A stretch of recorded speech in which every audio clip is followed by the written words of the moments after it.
स्वागत है आप सभी का आपके अपने चैनल कलेक्शन ऑफ बुक्स में। जैसा कि आप जानते हैं, इस चैनल पर आपको विभिन्न प्रकार की ज्ञानवर्धक किताबें सुनाई जाती हैं। इस श्रृंखला में हम पढ़ रहे हैं स्वामी विवेकानंद के जीवन को बहुत ही करीब से बताने वाली शायद एकमात्र पुस्तक तोड़ो कारा तोड़ो भाग 7। आज के वीडियो में आप विशेष रूप से सुनेंगे कि नरेंद्र अर्थात स्वामी विवेकानंद मात्र 14 वर्ष की आयु में क्या क्या सीखने को लालायित थे। इतनी कम उम्र में उनकी बुद्धि कितनी विकसित हो चुकी थी। वे इस संसार और प्रकृति को इतनी सी उम्र में ही कितनी सूक्ष्म दृष्टि से देखते थे। सबसे खास जब अपने पिता की उम्र के व्यक्ति के साथ उनके तर्क को आप सुनेंगे तो आप हैरान रह जाएंगे। आज का वीडियो हमें नरेंद्र के बारे में बहुत कुछ बताएगा। तो शुरू करते हैं आज का वीडियो।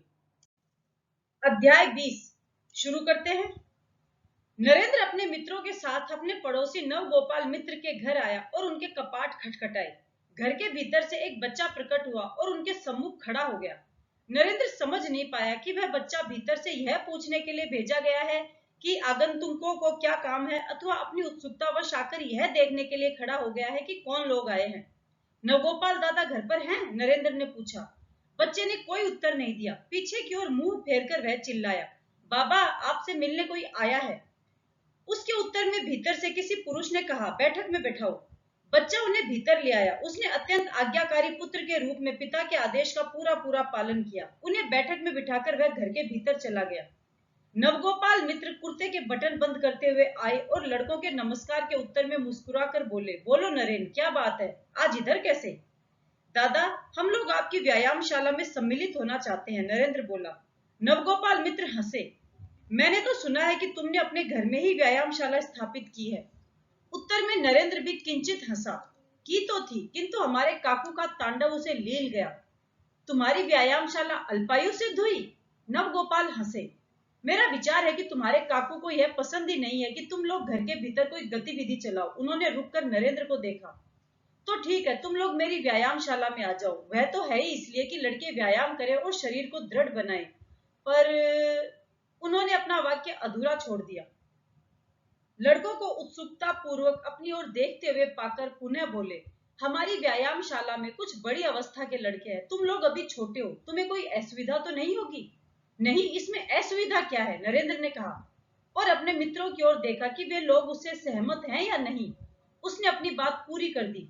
वे अपना व्यायाम करेंगे, हम अपना। वह तो ठीक है, किंतु साथ साथ व्यायाम करने से कभी स्पर्धा होती है, कभी तुलना, कभी विरोध जागता है, कभी सहायता भी मिलती है। नवगोपाल मित्र ने उत्तर दिया।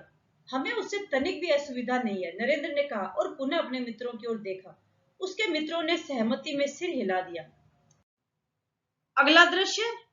नवगोपाल मित्र की व्यायामशाला में आकर नरेंद्र को लगा कि उसके काका ने उसकी व्यायामशाला ध्वस्त करके एक प्रकार से उसका हित ही किया है। उसकी अपनी व्यायामशाला छोटी और सीमित थी। प्रशिक्षक कोई था नहीं, उपकरण इतने कम थे कि उसे बंधे रहकर नरेंद्र यह कल्पना भी नहीं कर सकता था कि व्यायामशाला में कितना विस्तार और वैविध्य हो सकता है। अपनी व्यायामशाला में नरेंद्र के सम्मुख कोई चुनौती भी नहीं थी। वहां तो वह एक छत्र सम्राट था जिसको उन्नति करने की कोई आवश्यकता ही नहीं थी। यहाँ नरेंद्र ने मुक्केबाजी का अभ्यास भी आरंभ कर दिया था। कई बार उसके मन में यह प्रश्न भी उठा कि वह यह व्यायाम क्यों कर रहा है, वह मुक्केबाजी क्यों सीख रहा है। क्या वह किसी से लड़ना चाहता है? क्या वह अन्य लोगों से अपने शारीरिक बल के आधार पर अपनी बात मनवाना चाहता है? वह जानता था कि किसी के साथ झगड़ा करके किसी को चोट पहुंचाने अथवा शारीरिक बल की सहायता से किसी को वंचित करने की कोई इच्छा उसके मन के किसी कोने में नहीं थी। वह अपने शैशव से ही किन्हीं दो लोगों को लड़ते हुए देख नहीं सकता था। उसकी इच्छा होती थी कि किसी भी प्रकार यह लड़ाई रोक दे, तो वह अपने शरीर को पुष्ट बनाकर क्या करेगा?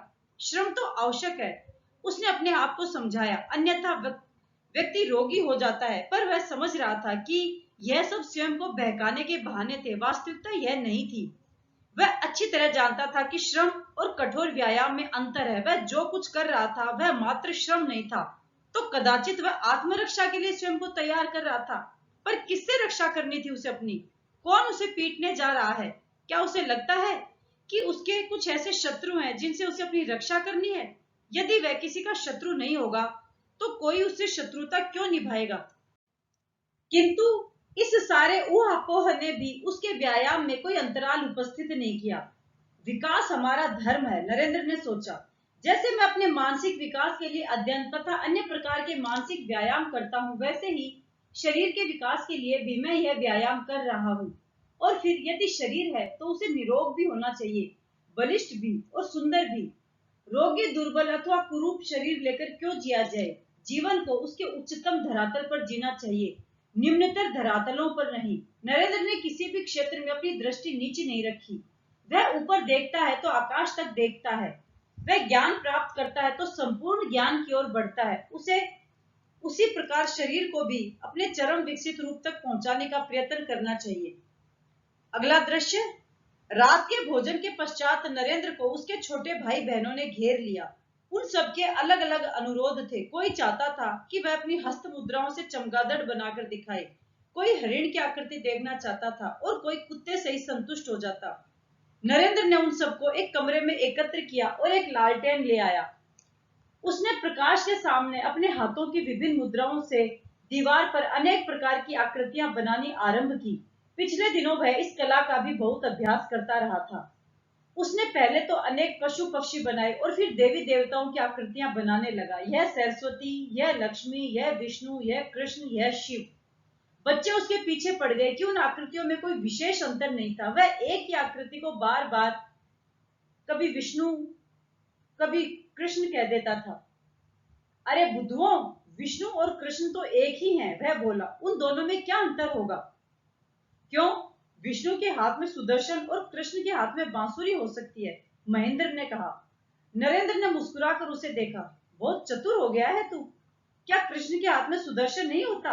होता तो है, किंतु विष्णु के हाथ में मुरली नहीं होती, महेंद्र ने उत्तर दिया। अच्छा छोड़ो इसको, नरेंद्र ने कहा। तुम लोगों को एक कहानी सुनाता हूँ। हाँ हाँ, कहानी, सारे बच्चे चिल्लाए। पर कौन सी कहानी?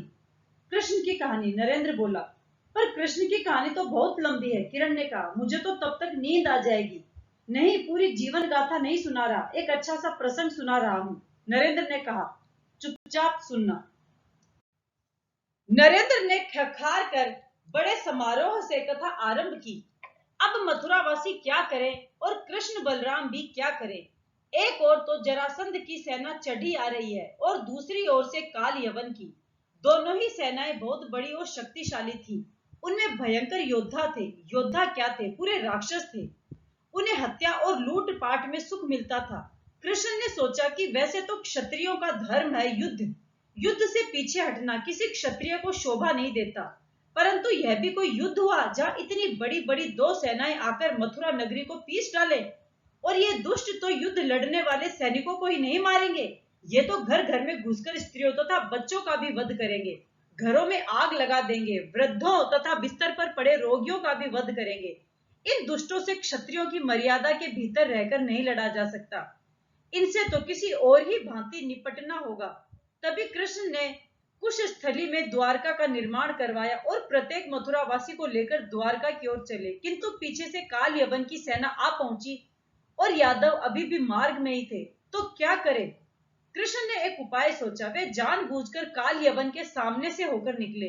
काल यवन उनके पीछे भागा। वे उसे दौड़ाते गए, वह उनके पीछे भागता गया। वे उसे बहका छका कर ले गए मुचकुंद की गुफा में। मुचकुंद क्या दादा? हाबू ने पूछा। मुचकुंद एक राजा था जो तपस्या करने के पश्चात विश्राम करने के लिए उन गुफाओं में गहरी नींद में सो रहा था, नरेंद्र बोला। उसको यह वरदान प्राप्त था कि जो कोई उसकी नींद में विघ्न डाल उसे जगा देगा, उस पर मुचकुंद की दृष्टि पड़ते ही वह व्यक्ति जलकर भस्म हो जाएगा। तो कृष्ण काल यवन को बहकाकर उसी गुफा में ले गए जिसमें मुचकुंद सो रहा था। कृष्ण तो यह सब जानते थे, इसलिए भीतर घुसकर एक और छिपकर खड़े हो गए। उनके पश्चात आया काल यवन। वह क्रोध में था और अज्ञानी था। उसने देखा कि एक व्यक्ति चादर ओढ़े सो रहा है। उसने समझा कि यह कृष्ण ही है, जिसने या तो काल यवन को धोखा देने के लिए यह रूप बना लिया है या सचमुच वह इतना थक गया कि यहाँ छिपकर सो गया है। उसने मुचकुंद की चादर खींच ली और अपने पैरों से उसे ठोकर मारी।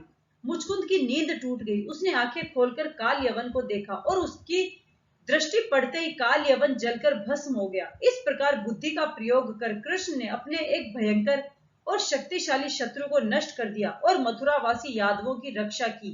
कहानी खत्म। एक कहानी और दादा, एक कहानी और, तामू ने कहा। तू तो बहुत लोभी हो गया है रे, नरेंद्र बोला। एक कहानी से तुझे संतोष नहीं होता? बस दादा, एक और। अच्छा, एक और सुनाता हूँ, किंतु फिर और हट नहीं करना, नरेंद्र बोला। नहीं, और नहीं, बस एक। अच्छा सुनो, नरेंद्र ने कहानी आरंभ की। एक बागड़ी स्त्री के पास एक बकरी थी। एक दुष्ट व्यक्ति ने उसकी बकरी चुरा ली और उसका मांस खा गया। उसने उस स्त्री को समझा दिया कि उसकी बकरी का अमुक गांव में एक काजी के रूप में पुनर्जन्म हुआ है। वह स्त्री उस दुष्ट व्यक्ति द्वारा बताए हुए गांव में पहुंची और वहां उसने काजी को कचहरी लगाए हुए देखा। काजी का रंग काला था और उसकी बकरी जैसी दाढ़ी थी। स्त्री को विश्वास हो गया कि यह काजी ही उसकी बकरी है। उसने अपनी रस्सी उसकी ओर बढ़ाई, बोली, अर्र हिली, आओ। काजी इस व्यवहार से बहुत रुष्ट हुआ। स्त्री को बंदी बना लिया गया। उससे उसके इस व्यवहार का कारण पूछा गया। स्त्री ने सारी घटना सुना दी। काजी समझ गया कि उस दुष्ट व्यक्ति ने इस स्त्री को धोखा दिया है। काजी ने उस व्यक्ति को पकड़ मंगवाया और उसे दंड दिया। बच्चे विस्मय और प्रशंसा की दृष्टि से नरेंद्र की ओर देख रहे थे। कितनी कहानियां याद है उसे। रोज ही वह कोई न कोई नई कहानी उन्हें सुनाता है। दादा, आपने इतनी सारी कहानियां कहां से सीखी? जोगेंद्र बाला ने पूछा। नरेंद्र मुस्कुराया। माँ से, नानी से और पुस्तकों से। तुम भी पढ़ो तो तुम्हें भी बहुत सारी कहानियां आ जाएंगी। अगला दृश्य। व्यायामशाला से लौटते हुए नरेंद्र को कुछ अन्य मनुष्य देखकर हरि ने पूछा, क्या बात है नरेंद्र, आज इतने शिथिल क्यों हो? शिथिल? नरेंद्र ने जैसे स्वयं को किसी निद्रा से जगाया। नहीं, शिथिल नहीं हूं, बस चिंतन की प्रक्रिया में हूं। विषय क्या है?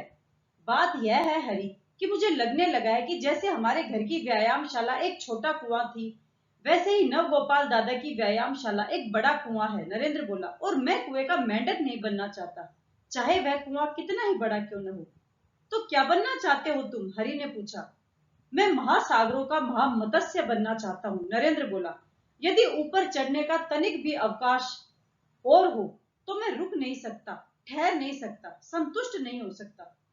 तो क्या चाहते हो तुम?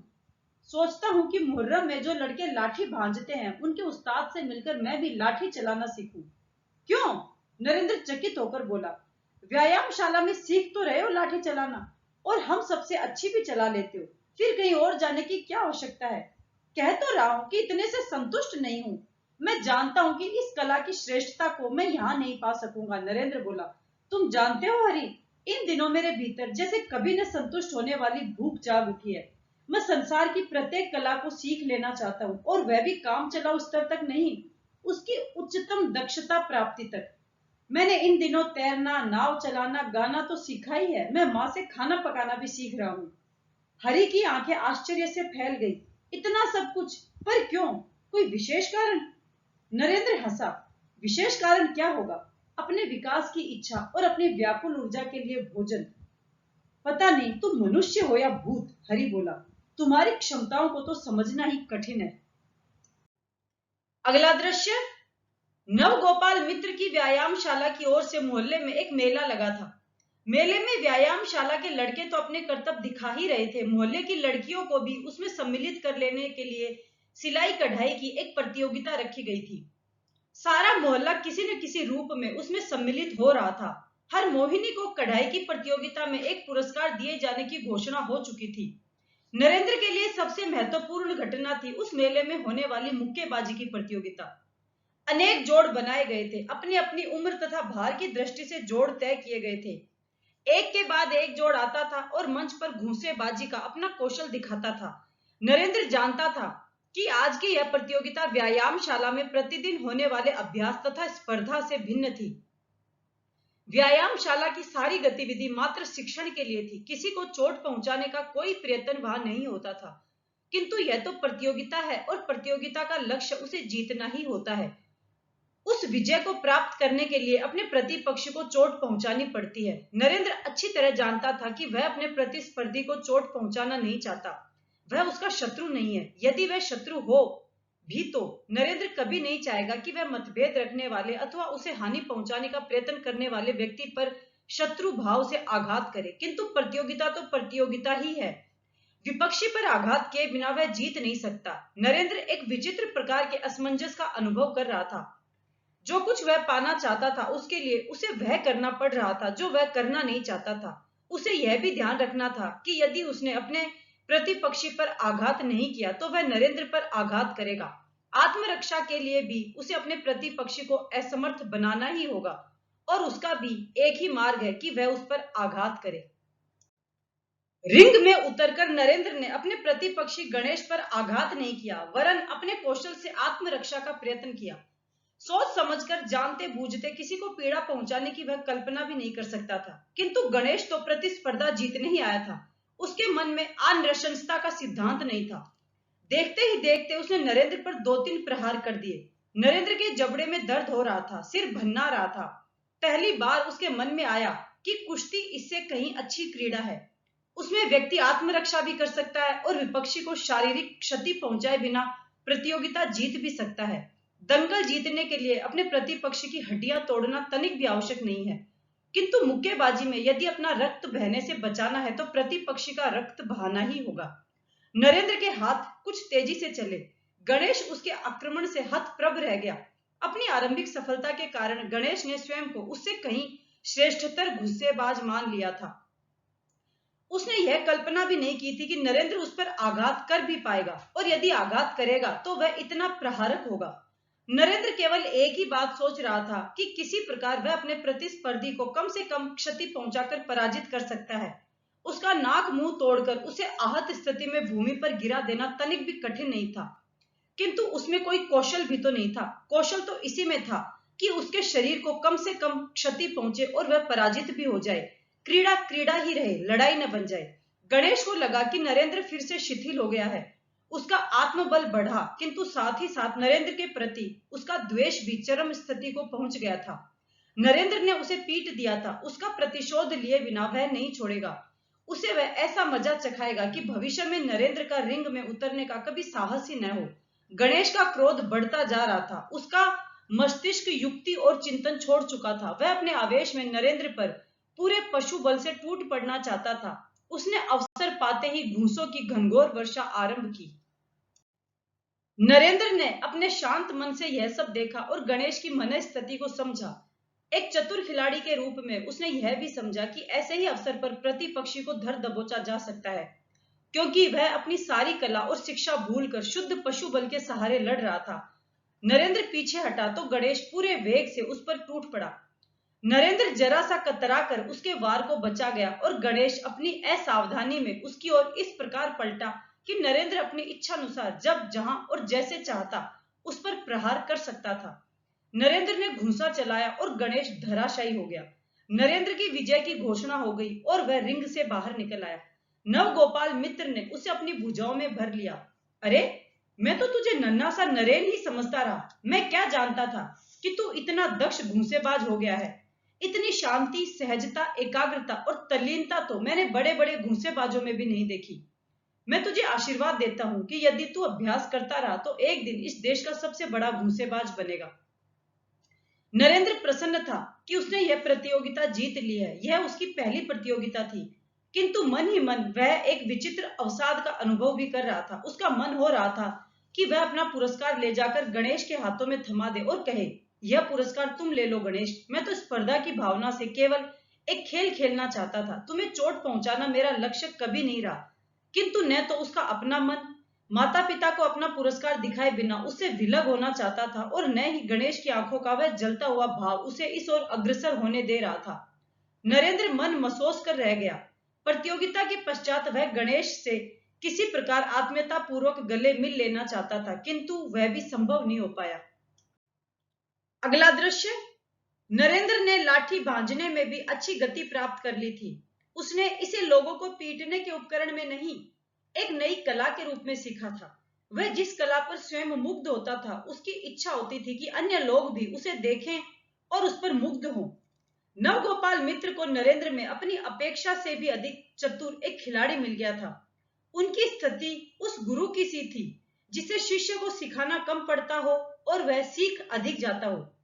ऐसे में उनकी भी लगातार यह इच्छा रहती थी कि नरेंद्र को अपने एक अच्छे शिष्य के रूप में स्थान स्थान पर लोगों के सामने प्रस्तुत करें। यह तो संभव ही नहीं था कि व्यायामशाला की ओर से कोई प्रदर्शन हो और नरेंद्र उसमें महत्वपूर्ण ढंग से सम्मिलित न हो। और फिर नवगोपाल मित्र की व्यायामशाला में लाठी भांजने वाले लड़के थे भी कितने। अगला दृश्य। नरेंद्र अपने जोड़ के साथ क्षेत्र में उतरा और उसने सदा के समान अपने प्रतिद्वंदी की आंखों में हिंस्र भाव देखा। नरेंद्र के मन में फिर वैसी ही पीड़ा जागी। ये लोग क्रीड़ा को क्रीड़ा ही क्यों नहीं रहने देते, उसमें शत्रुतापूर्ण युद्ध का भाव क्यों ले आते हैं। उसने आंखें बंद कर ईश्वर का ध्यान किया। हे प्रभु, मेरे मन को शांत रखना और अपने प्रतिद्वंदी के प्रति शत्रु भाव उत्पन्न न होने देना। प्रतिद्वंदी ने वार किया। नरेंद्र ने उसे रोका और पीछे हट गया। प्रतिद्वंदी को लगा कि यह तो आरंभ से ही भयभीत और त्रस्त है, न वार कर रहा है, न उस पर छा जाने का प्रयत्न कर रहा है, न आगे बढ़ रहा है, न प्रतिद्वंदी को घेरने का प्रयत्न कर रहा है। प्रतिद्वंदी ने धुआंधार आक्रमण आरंभ किया। नरेंद्र कूदकर एक ओर हटा और उसका प्रतिद्वंदी भी समझ नहीं पाया कि वह उसके सामने से हटकर बाईं ओर कैसे पहुंच गया। अपने अतिरिक्त आत्मविश्वास और स्फूर्ति प्रदर्शन की इच्छा से प्रतिद्वंदी मुड़ा, किंतु उसका पैर फिसल गया और नरेंद्र की लाठी रोकने के प्रयत्न में वह भूमि पर आ गिरा। उसकी लाठी छिटक कर दूर जा पड़ी थी और वह असहाय सा नरेंद्र की ओर इस प्रकार देख रहा था जैसे सिंह के दांतों में फंसा कोई शिकार उसकी ओर देखता है, किंतु नरेंद्र ने प्रहार नहीं किया। प्रहार की कोई आवश्यकता नहीं थी, वह प्रतिस्पर्धा तो जीत ही चुका था। वह प्रहार करता तो उसका प्रतिद्वंदी उसे रोकने के लिए कुछ भी नहीं कर सकता था। ऐसे में सिवाय निरीह हिंसा के और कुछ भी नहीं होता। निर्णायक ने नरेंद्र की विजय की घोषणा कर दी। सहसा पराजित प्रतिद्वंदी उठकर खड़ा हो गया। उसने अपनी लाठी भी उठा ली। उसके चेहरे पर प्रतियोगिता में पराजित होने वाले प्रतिद्वंदी का सहज स्वीकार नहीं था। वह अपने आक्रोश में चिल्लाया, यह न्याय नहीं है। नरेंद्र मुझसे जीता नहीं है। मेरा पांव न फिसला होता तो यह कभी मुझसे जीत नहीं सकता था। निर्णायक ने उसकी ओर क्रोध से देखा। युद्ध अथवा द्वंद्व युद्ध में पैर फिसलने या संतुलन बिगड़ने से ही कोई प्रतिद्वंदी गिरता है, और इस प्रकार तुम्हारे गिरने के पश्चात यदि मैं प्रतियोगिता रोक नहीं देता तो उसके एक ही वार से या तो तुम्हारा कपाल फूटता या फिर तुम्हारी भुजा की हड्डी टूटती। पराजित तो तुम हो ही चुके हो। यदि तुम यह चाहते हो कि इसके पश्चात तुम्हारी शारीरिक क्षति भी हो तो मैं उसके पक्ष में नहीं हूं। निर्णायक की बात का प्रतिद्वंदी पर कोई प्रभाव नहीं पड़ा। उसके नथुने अब भी क्रोध से फूले हुए थे। आंखों से चिंगारियां फूट रही थी। लगता था और थोड़ी देर यही स्थिति रही तो उसके मुख से झाग गिरने लगेगा। वह उसी प्रकार आक्रोश भरे स्वर में चिल्लाया, यह अन्याय है, मैं इसे अपनी हार नहीं मानता। पराजित प्रतिद्वंदी के अनेक पक्षधर भीड़ में उठ खड़े हुए थे और उसका पक्ष लेकर निरंतर चिल्ला रहे थे। वे निर्णायक का ही विरोध कर रहे थे। नरेंद्र पर निर्णायक के साथ मिलकर विजयी होने का षड्यंत्र करने का लांछन भी लगा रहे थे। नरेंद्र को लगा कि उसकी यह विजय सर्वमान्य नहीं है।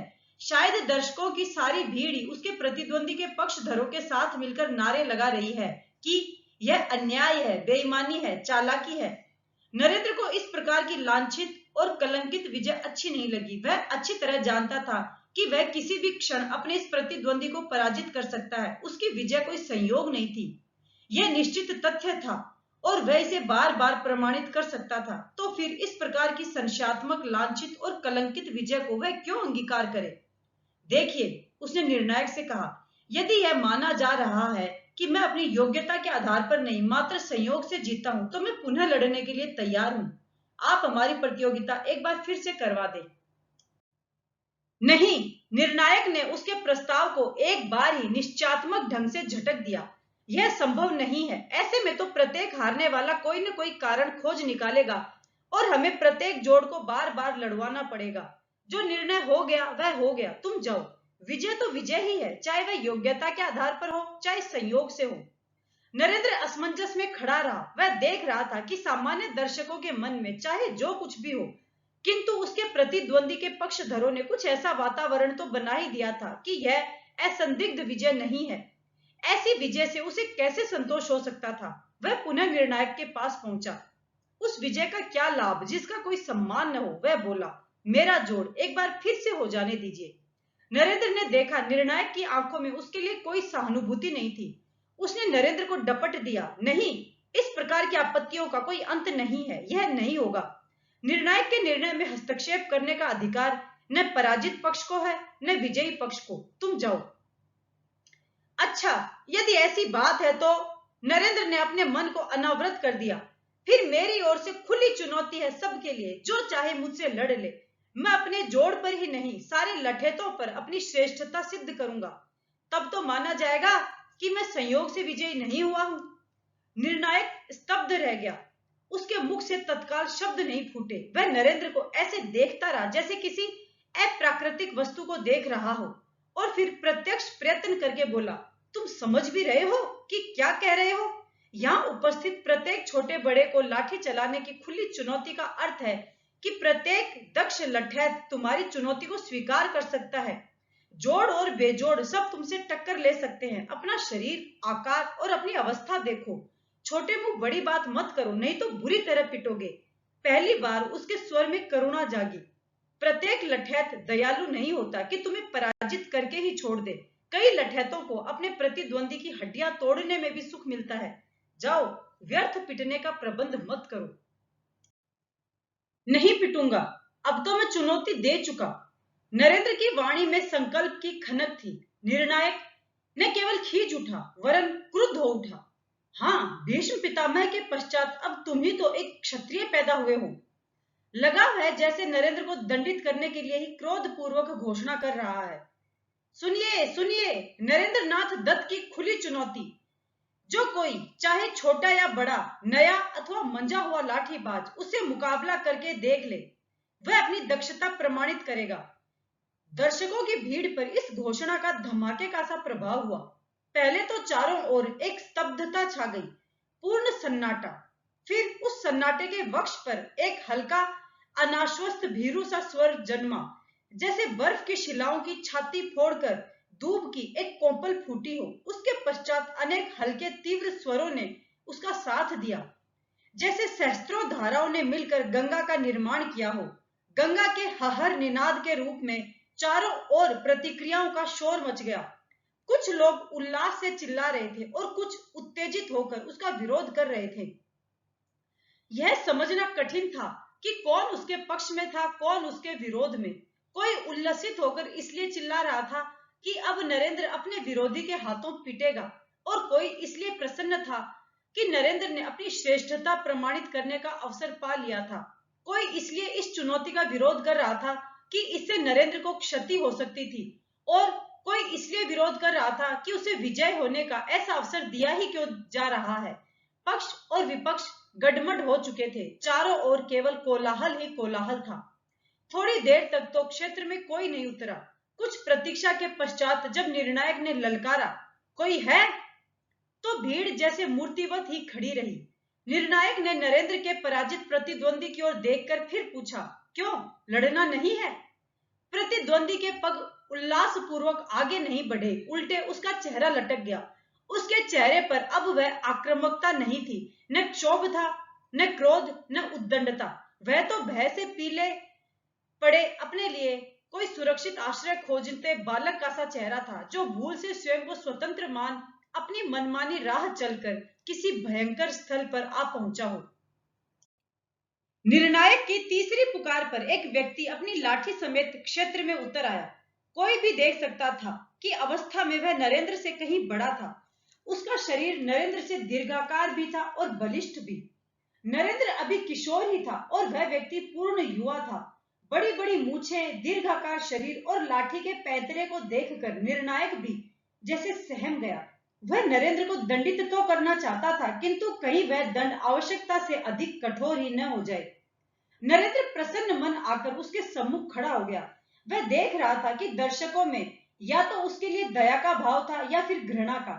वह अनुमान लगा सकता था कि वे लोग इस निष्कर्ष तक पहुंच चुके थे कि वह पराजित ही नहीं, अपमानित और आहत भी होगा।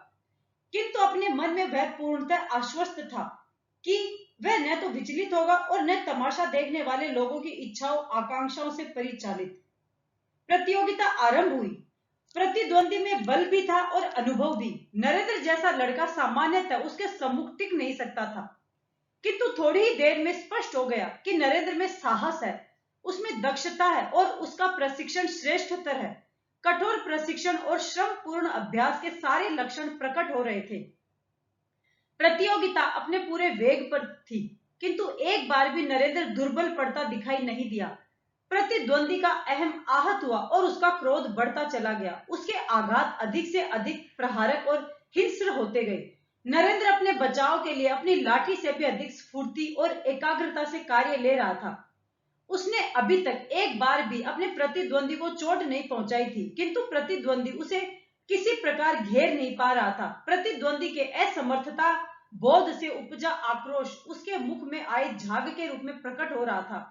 शनय शनय अपने वर्धमान क्रोध के हाथों वह ऐसी स्थिति में पहुंच गया जहां न उसे अपना कौशल स्मरण रह गया था, न दावपेच। वह तो मात्र अपने बल के ही आधार पर नरेंद्र को धराशायी करना चाह रहा था।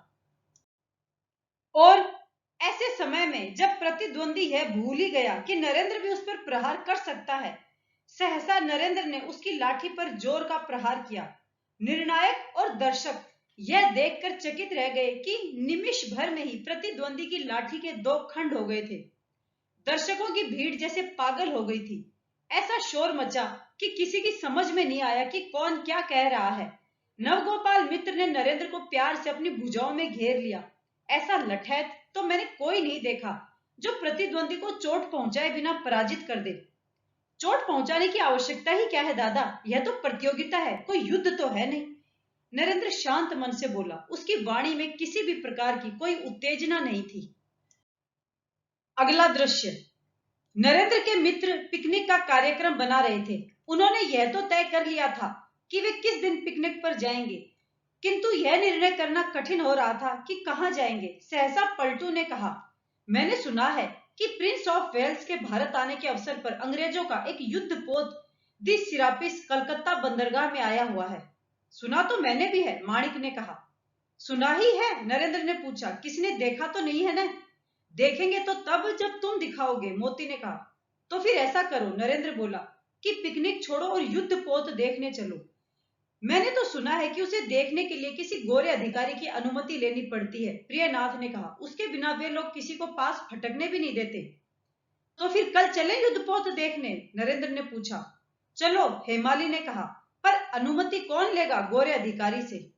मैं लूंगा, नरेंद्र ने पूर्ण आत्मविश्वास के साथ कहा। इसमें कठिनाई ही क्या है? देखने की ही तो अनुमति लेनी है, हमें कौन सा उसे खरीदना है। तो फिर हमें ही क्या आपत्ति हो सकती है। अगले दिन वे लोग बंदरगाह क्षेत्र में जा पहुंचे। यह तो वहीं जाकर देखा कि अनुमति लेने वालों की लंबी पंक्ति थी और सबके हाथों में एक प्रार्थना पत्र था।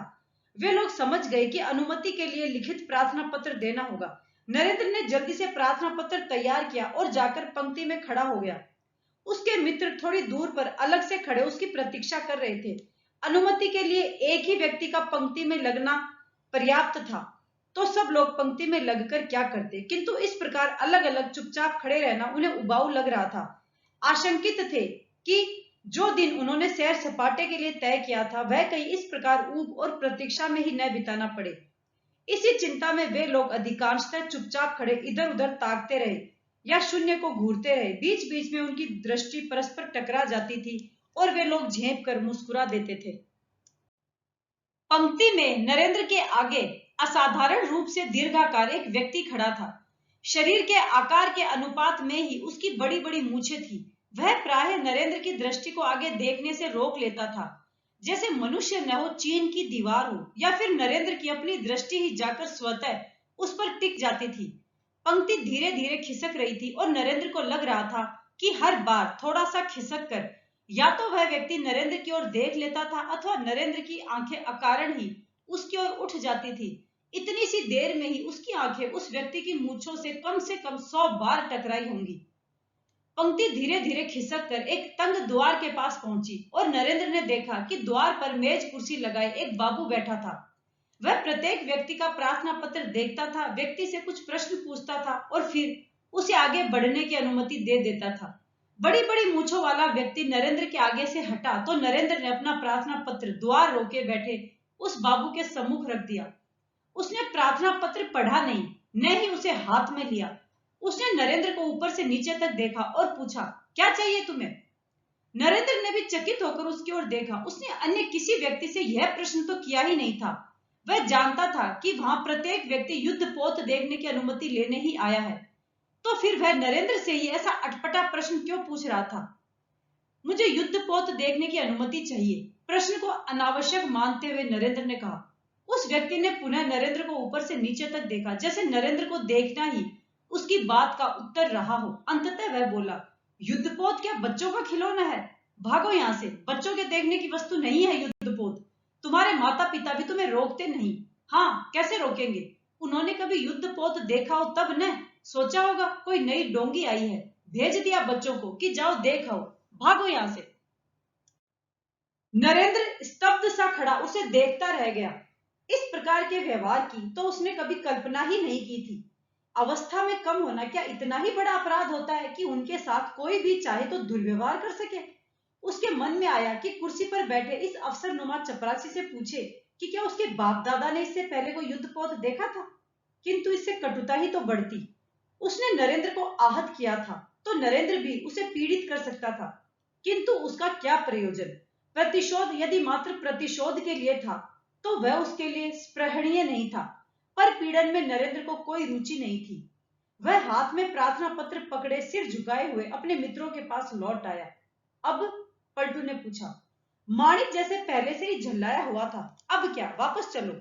जब वे बच्चों को युद्धपोत देखने ही नहीं देते तो हम क्या कर सकते हैं? गोरे लोग तो वैसे ही नियमों के बहुत पक्के होते हैं, और यह तो है भी युद्धपोत, सेना का पोत। वह लौट जाने के लिए लगभग चल ही पड़ा था। ठहरो जरा, नरेंद्र बोला, कुछ सोचने समझने तो दो।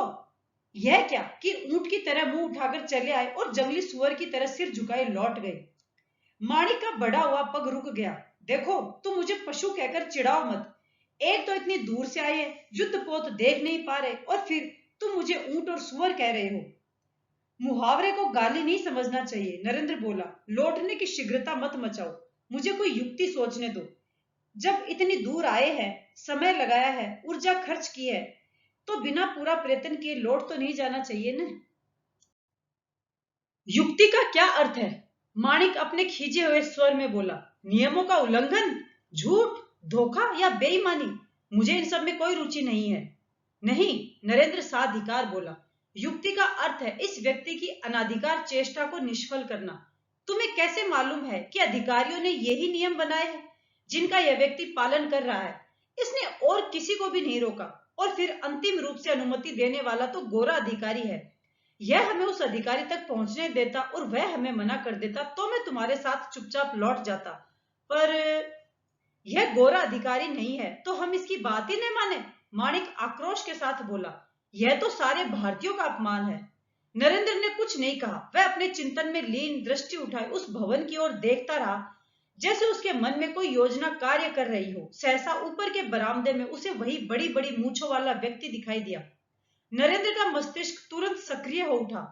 तो उस द्वार से प्रवेश कर ऊपर पहुंचना है और वहां अनुमति देने वाला अधिकारी बैठा होगा। उन लोगों के मार्ग की बाधा तो नीचे बैठा बाबू है। अंग्रेज अधिकारी ने तो अभी कोई आपत्ति की ही नहीं है। आवश्यक तो नहीं कि वह भी बच्चों को वैसा ही हीन और घृणित जीव मानता हो जैसा कि यह बाबू मानता है।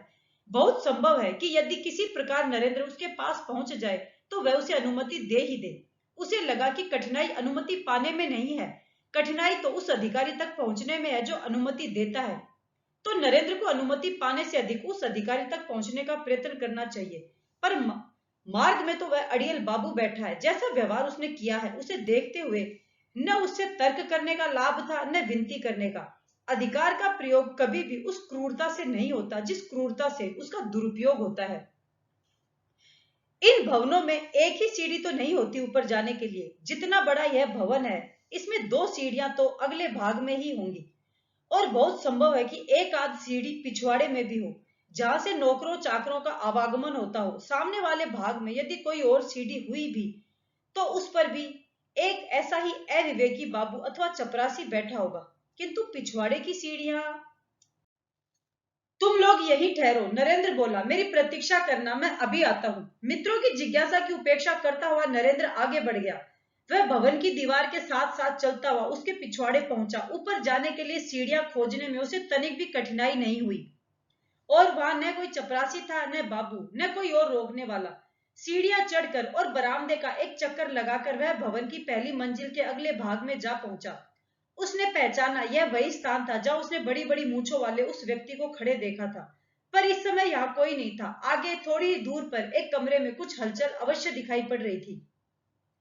नरेंद्र उसी कमरे की ओर बढ़ गया। द्वार पर पर्दा लटका हुआ था, भीतर का दृश्य दिखाई नहीं दे रहा था, किंतु भीतर अनेक लोगों के होने उनके चलने फिरने और दबे स्वर में बातें करने का आभास हो रहा था। नरेंद्र ने आगे बढ़कर पर्दा हटाया। सामने एक पंक्ति में 4-5 व्यक्ति खड़े दिखाई दिए। उन्हीं में से एक, वह बड़ी बड़ी मूंछों वाला व्यक्ति भी था। नरेंद्र मन ही मन हंसा। यह व्यक्ति नीचे पंक्ति में खड़ा जितनी बड़ी बाधा था, अब उतना ही बड़ा मार्गदर्शक बन गया था। नरेंद्र सहज गति से चलता हुआ जाकर उस पंक्ति में खड़ा हो गया। बारी आने में अधिक समय नहीं लगा। वह मेज के पास पहुंचा और सामने बैठे गोरे अधिकारी के सम्मुख उसने अपना प्रार्थना पत्र रख दिया। अधिकारी ने अपनी दृष्टि तक नहीं उठाई, कागज को देखा और कलम उठाकर उस पर लिखा ग्रांटेड और नीचे हस्ताक्षर कर दिए। नरेंद्र ने थैंक यू कहकर कागज उठाया। गोरे अधिकारी की दृष्टि भी उठी। उसने अपने सामने एक बालक को देखा तो मुस्कुराया भर। उसकी दृष्टि में कहीं कोई आपत्ति अथवा निषेध नहीं था। नरेंद्र प्रार्थना पत्र लेकर आगे की सीढ़ियों से नीचे उतर आया। भवन से बाहर निकलने के लिए उसे दरवाजे पर बैठे हुए उसी बाबू के पास से गुजरना पड़ा। उसने नरेंद्र को देखते ही पहचान लिया। उसके चेहरे पर विकट आश्चर्य प्रकट हुआ। तुम अंदर कैसे गए? मैंने तो तुम्हें भीतर जाने ही नहीं दिया था। नरेंद्र रुक गया। उसे देखकर मुस्कुराया और बोला, मैं जादूगर हूं, हवा बनकर दीवारों के आर पार कहीं भी आ जा सकता हूं। बाबू की आंखें तो पहले ही फटी हुई थी, अब मुंह भी आश्चर्य से खुल गया। उसे अपनी स्थिति का एहसास तब हुआ जब उसके मुंह से गिरी हुई बीड़ी ने उसकी धोती को जला दिया। अगला दृश्य, नरेंद्र और उसके मित्र अपनी व्यायामशाला की ओर से कलाबाजी का झूला खड़ा कर रहे थे। झूला भारी था और उन लोगों के बार बार के प्रयत्न से भी वह उठ नहीं रहा था। यदि जरा सा अपने स्थान से हिलता भी तो वे इतने डगमगा जाते कि उसका संतुलन बनाए रखना कठिन हो जाता। नरेंद्र को बार बार यह लग रहा था कि यदि उसके दो एक मित्र और होते तो कदाचित वे लोग झूले को खड़ा कर सकते थे, किंतु वह सहायता कहां से आए? तमाशा देखने वाले बहुत सारे लोग, पूरी एक भीड़ की भीड़ उनके चारों ओर जुट आए थे, किंतु उनमें से कोई भी ऐसा व्यक्ति नहीं था जिससे वे सहायता की अपेक्षा कर सकते। भीड़ में या तो छोटे बालक थे या कुछ निर्बल किशोर, दो एक वृद्ध भी थे, किंतु इनमें से तो झूला उठाने में उनकी सहायता कौन करता? सहसा एक गोरा सैनिक आकर उसी भीड़ में खड़ा हो गया। वह कदाचित इस उत्सुकता से वहां आ गया था कि भीड़ लगी है तो कुछ न कुछ आकर्षक घटित हो रहा होगा। उस पर दृष्टि पड़ते ही नरेंद्र के मन में आया कि वह उनका सहायक हो सकता है, किंतु भारतीय लोगों के इस खेल तमाशे में एक गोरा सैनिक क्यों सहायता करेगा? उससे समता और बंधुत्व का संबंध तो है नहीं कि उसे भी सामान्य भारतीय भद्र पुरुष के समान काका मामा कहकर सहायता के लिए कहा जा सकता। किंतु तभी नरेंद्र के मन में मल्लाहों वाली घटना ताजा हो आई। तब भी तो गोरे सिपाहियों ने बीच में पड़कर उनको बचाया था। बहुत संभव है कि यह गोरा सिपाही भी मन का भला आदमी हो। कोई आवश्यक तो नहीं कि प्रत्येक अंग्रेज स्वयं को प्रत्येक भारतीय का शासक ही समझता हो और उसको अपना दास मानकर उसे हीन समझ घृणा का व्यवहार करता हो। जातियों के संबंध कुछ और हो सकते हैं और व्यक्तिगत संबंध कुछ और। नरेंद्र ने 2-3 बार इधर उधर दृष्टि दौड़ाई और फिर साहस कर उस अंग्रेज सैनिक से संबोधित हुआ, जेंटलमैन, आओ हमारी थोड़ी सहायता करो। नरेंद्र ने देखा सैनिक के चेहरे पर आत्मीयता का उल्लास जागा था। शायद उसे इस प्रकार अपना मानकर सहायता के लिए बुलाया जाना अच्छा लगा था। बहुत संभव है कि इस आह्वान से उसका एकाकीपन कुछ कम हुआ हो। वह आगे बढ़ाया, ओह श्योर। उसने उनके साथ आकर झूला पकड़ लिया और अवस्था तथा शक्ति में अधिक होने के कारण मुख्य भार उसने ही उठाया। शेष लड़के उसके सहायक हो गए। अब लड़के उसे निर्देश नहीं दे रहे थे, उल्टे वह ही उन्हें बता रहा था कि अब क्या करना है। सहसा कुछ ऐसा हुआ जो किसी की समझ में नहीं आया और सारा संतुलन बिगड़ गया। संभव है घबराहट में किसी ने झूला छोड़ ही दिया हो। नरेंद्र ने केवल इतना देखा कि झूला गिर पड़ा, बच्चे छिटक गए और झूले का कोई भाग सैनिक के सिर में ऐसा लगा कि वह भूमि पर गिर पड़ा। चिंता की बात यह थी कि गिरने के पश्चात उठना तो दूर, वह हिला डुला भी नहीं था। कदाचित वह बेहोश हो गया था। जैसे ही लड़के सावधान हुए, उन्हें इस आशंका ने घेर लिया कि कहीं कोई बड़ी दुर्घटना न हो गई हो। नरेंद्र ने निकट आकर उसे हिलाया डुलाया, उसे पुकारा, किंतु वह पूर्णतः अचेत था। उसके सिर से रक्त बह रहा था। लड़के स्तब्ध रह गए। उनके इस खेल में एक अंग्रेज को चोट लगी थी। कौन मानेगा कि वह स्वेच्छा से उनकी सहायता करने आया था और बिना किसी दोष के एक आकस्मिक घटना के परिणाम स्वरूप वह घायल होकर गिर पड़ा था। बहुत संभव है कि उसकी मृत्यु ही हो गई हो। कौन मानेगा कि इन लड़कों ने मिलकर उसकी हत्या नहीं की है? हत्या अपने आप में ही कोई छोटा अपराध नहीं था, और फिर एक अंग्रेज सैनिक की हत्या। लड़कों को मारते मारते अधमरा कर दिया जाएगा। बहुत संभव है कि उन्हें फांसी दे दी जाए अथवा गोली से उड़ा दिया जाए। अंग्रेजों के शासन में किसी अंग्रेज की हत्या हंसी ठट्टा नहीं है। नरेंद्र पुकारता ही रह गया और उसके सारे मित्र भाग गए। पहली प्रतिक्रिया तो नरेंद्र की भी यही हुई कि वह अपने मित्रों के साथ ही कहीं लुप्त हो जाए, किंतु उसका विवेक कहता था कि इस प्रकार भाग जाने का न कोई कारण था और न कोई औचित्य। उनका कोई दोष नहीं था, यह तो मात्र एक दुर्घटना थी। संयोग ही था कि चोट इस सैनिक को लगी। यही चोट किसी लड़के को भी लग सकती थी। इस दुर्घटना के लिए जब वे लोग दोषी नहीं थे तो कायरों के समान पलायन करने का क्या अर्थ। और फिर यह व्यक्ति जो इस समय अचेत पड़ा है उनकी सहायता करने आया था। यदि वे उसे यहाँ इसी प्रकार पड़ा छोड़ जाएंगे तो अचेतावस्था में कोई चिकित्सा न मिलने के कारण अथवा अधिक रक्त बह जाने के कारण उसकी मृत्यु भी हो सकती है। यह मानवीय न्याय नहीं है। ऐसे में तो किसी शत्रु की भी सहायता की जानी चाहिए। यह तो मैत्री भाव से उनकी ओर बढ़ा था। नरेंद्र ने अपनी धोती का किनारा फाड़ा और उसके घाव पर पट्टी बांध दी। यद्यपि वह देख रहा था कि उसकी पट्टी से रक्त का प्रवाह बंद नहीं हुआ था, वह इससे अधिक और कर ही क्या सकता था। पास के घर से वह पानी ले आया और उसने अचेत सैनिक के मुख पर जल के छींटे दिए तथा उसे हवा करने लगा। अंग्रेज सैनिक की चेतना कुछ कुछ लौटी और उसने पूछा, मुझे क्या हो गया? नरेंद्र को प्रसन्नता हुई कि उसकी चेतना लौट आई थी, किंतु अभी पूरी तरह से वह निश्चिंत नहीं हो पाया था। सैनिक की समुचित चिकित्सा का प्रबंध आवश्यक था। आप हमारी सहायता कर रहे थे, नरेंद्र बोला। यह झूला गिर पड़ा और आपको चोट आ गई। सैनिक उठकर बैठ गया और उसने अपने माथे पर हाथ फेरा। बैंडेज कौन किया? यह तो मैंने ऐसे ही पट्टी बांधी है, नरेंद्र बोला। आप उठ सकते हैं तो मेरे सहारे से उठिए। हम पास के विद्यालय में चलते हैं, वहां कुछ सहायता मिल जाएगी। नरेंद्र ने स्पष्ट देखा कि सैनिक के चेहरे पर रोष का तनिक सा भी भाव नहीं था। उसके भागे हुए मित्रों की सारी आशंकाएं व्यर्थ थी। सैनिक ने अपनी पीड़ा के बीच भी मुस्कुराकर नरेंद्र की ओर देखा। You are a brave and kind boy. तुम बहादुर भी हो और दयालु भी। उसने अपना हाथ नरेंद्र की ओर बढ़ाया। नरेंद्र ने उसका हाथ पकड़ उसे उठाने के लिए अपनी ओर खींचा। सैनिक अपने ही बल से उठकर खड़ा हो गया, किंतु उसने चलने के लिए नरेंद्र का सहारा लिया। नरेंद्र स्वयं समझ नहीं पाया कि उसे इस सहारे की आवश्यकता थी भी अथवा वह केवल आत्मीयतावश नरेंद्र को अपने साथ चिपकाए चल रहा था। नरेंद्र के दो तीन मित्र जो अभी दूर नहीं गए थे और आसपास छिपे हुए थे, आगे की घटनाएं देख रहे थे, लौट आए थे। नरेंद्र ने पलटू की ओर देखा। तुम जाओ और नवगोपाल दादा को सूचना दो। हम तब तक ट्रेनिंग अकादमी में चलते हैं। दादा को कहना डॉक्टर को साथ ही लेते आए। पलटू इतना महत्वपूर्ण काम पाकर पूरे वेग से भागा। शेष मित्रों ने सैनिक को विद्यालय तक पहुंचाने में नरेंद्र की सहायता की। ट्रेनिंग अकादमी में एक चारपाई प्राप्त करने में उन्हें तनिक भी कठिनाई नहीं हुई। उन्होंने सैनिक को लिटा दिया और पानी पिलाया। चौकीदार की पत्नी थोड़ा सा दूध भी गर्म करके ले आई। नवगोपाल मित्र ने डॉक्टर के साथ आने में अधिक देर नहीं लगाई। डॉक्टर ने घाव देखा और उसे साफ कर दवा लगाकर पट्टी बांध दी। सहसा नरेंद्र की दृष्टि द्वार की ओर उठी तो उसने देखा कि हेमाली और गोपू भी आ गए और द्वार के पास छिपे खड़े थे। वे भीतर आने का साहस नहीं कर पा रहे थे और नरेंद्र को बाहर आने का संकेत कर रहे थे। नरेंद्र बाहर आ गया तो गोपू ने पूछा, क्या हुआ? मर गया? नरेंद्र को हंसी आ गई। मर गया होता तो डॉक्टर पट्टी करता या अंत्येष्टि? तुम लोग तो मूर्ख हो। वह होश में आ गया है, उसने पानी और दूध पिया है, अब तो पट्टी भी हो गई है। तुम लोग इसकी सेवा शुश्रूषा के लिए तैयार रहो। लड़के संतुष्ट हो गए और साहस कर नरेंद्र के साथ भीतर आकर उसके पीछे खड़े हो गए। डॉक्टर पट्टी कर चुका तो नवगोपाल मित्र की ओर मुड़कर बोला, अभी इन्हें आराम की आवश्यकता है, इनकी देखभाल कौन करेगा? नवगोपाल मित्र के उत्तर देने से पूर्व ही नरेंद्र बोला, हम करेंगे। डॉक्टर ने आश्चर्य से उसे देखा और पूछा, हम माने तुम? मैं हूं, मेरे कुछ मित्र भी आ जाएंगे, नरेंद्र बोला। हम इनको कोई असुविधा नहीं होने देंगे। अच्छी बात है, डॉक्टर बोला। मैं कल फिर देख जाऊंगा और पट्टी भी कर जाऊंगा। डॉक्टर और नवगोपाल मित्र बाहर की ओर चले तो नरेंद्र भी उनके साथ साथ बाहर तक आया।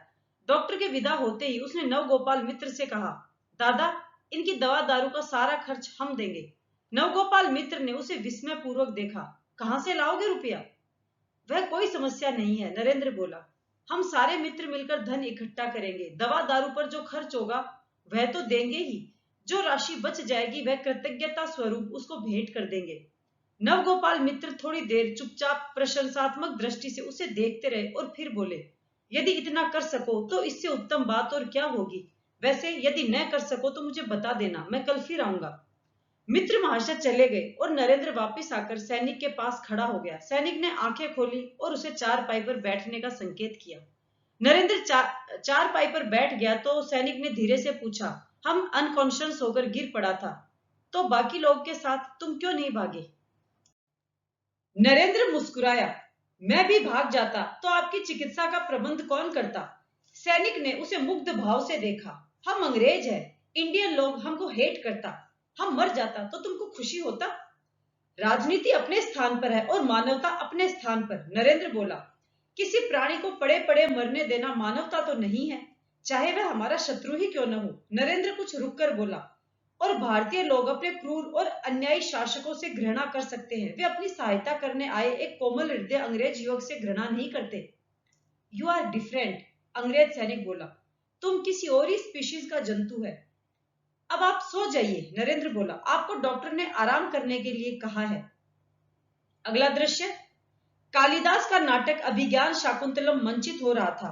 बहुत भीड़ नहीं थी, लोग सुविधा से टिकट लेकर अपने अपने स्थान पर बैठते जा रहे थे। नाटक मंडली भी समय के प्रति निष्ठावान निकली। समय से ही मंच पर से पर्दा हटा और मंगलाचरण आरंभ हो गया। मंगलाचरण समाप्त होने पर सूत्रधार ने प्रवेश किया और नेपथ्य की ओर देखकर उच्च स्वर में कहा, अब बहुत विस्तार करना उचित नहीं है। तभी मंच पर एक प्रवेश और हुआ, किंतु यह व्यक्ति न तो नेपथ्य से मंच पर आया था और न ही वह कालिदास के पात्रों के युग का परिधान धारण किए हुए था। उसने तो कचहरी के चपरासी की वेशभूषा धारण कर रखी थी और चमड़े के भारी भरकम जूते पहन रखे थे, जिन्हें खटखटाता हुआ वह हॉल की ओर से मंच पर चढ़ गया था।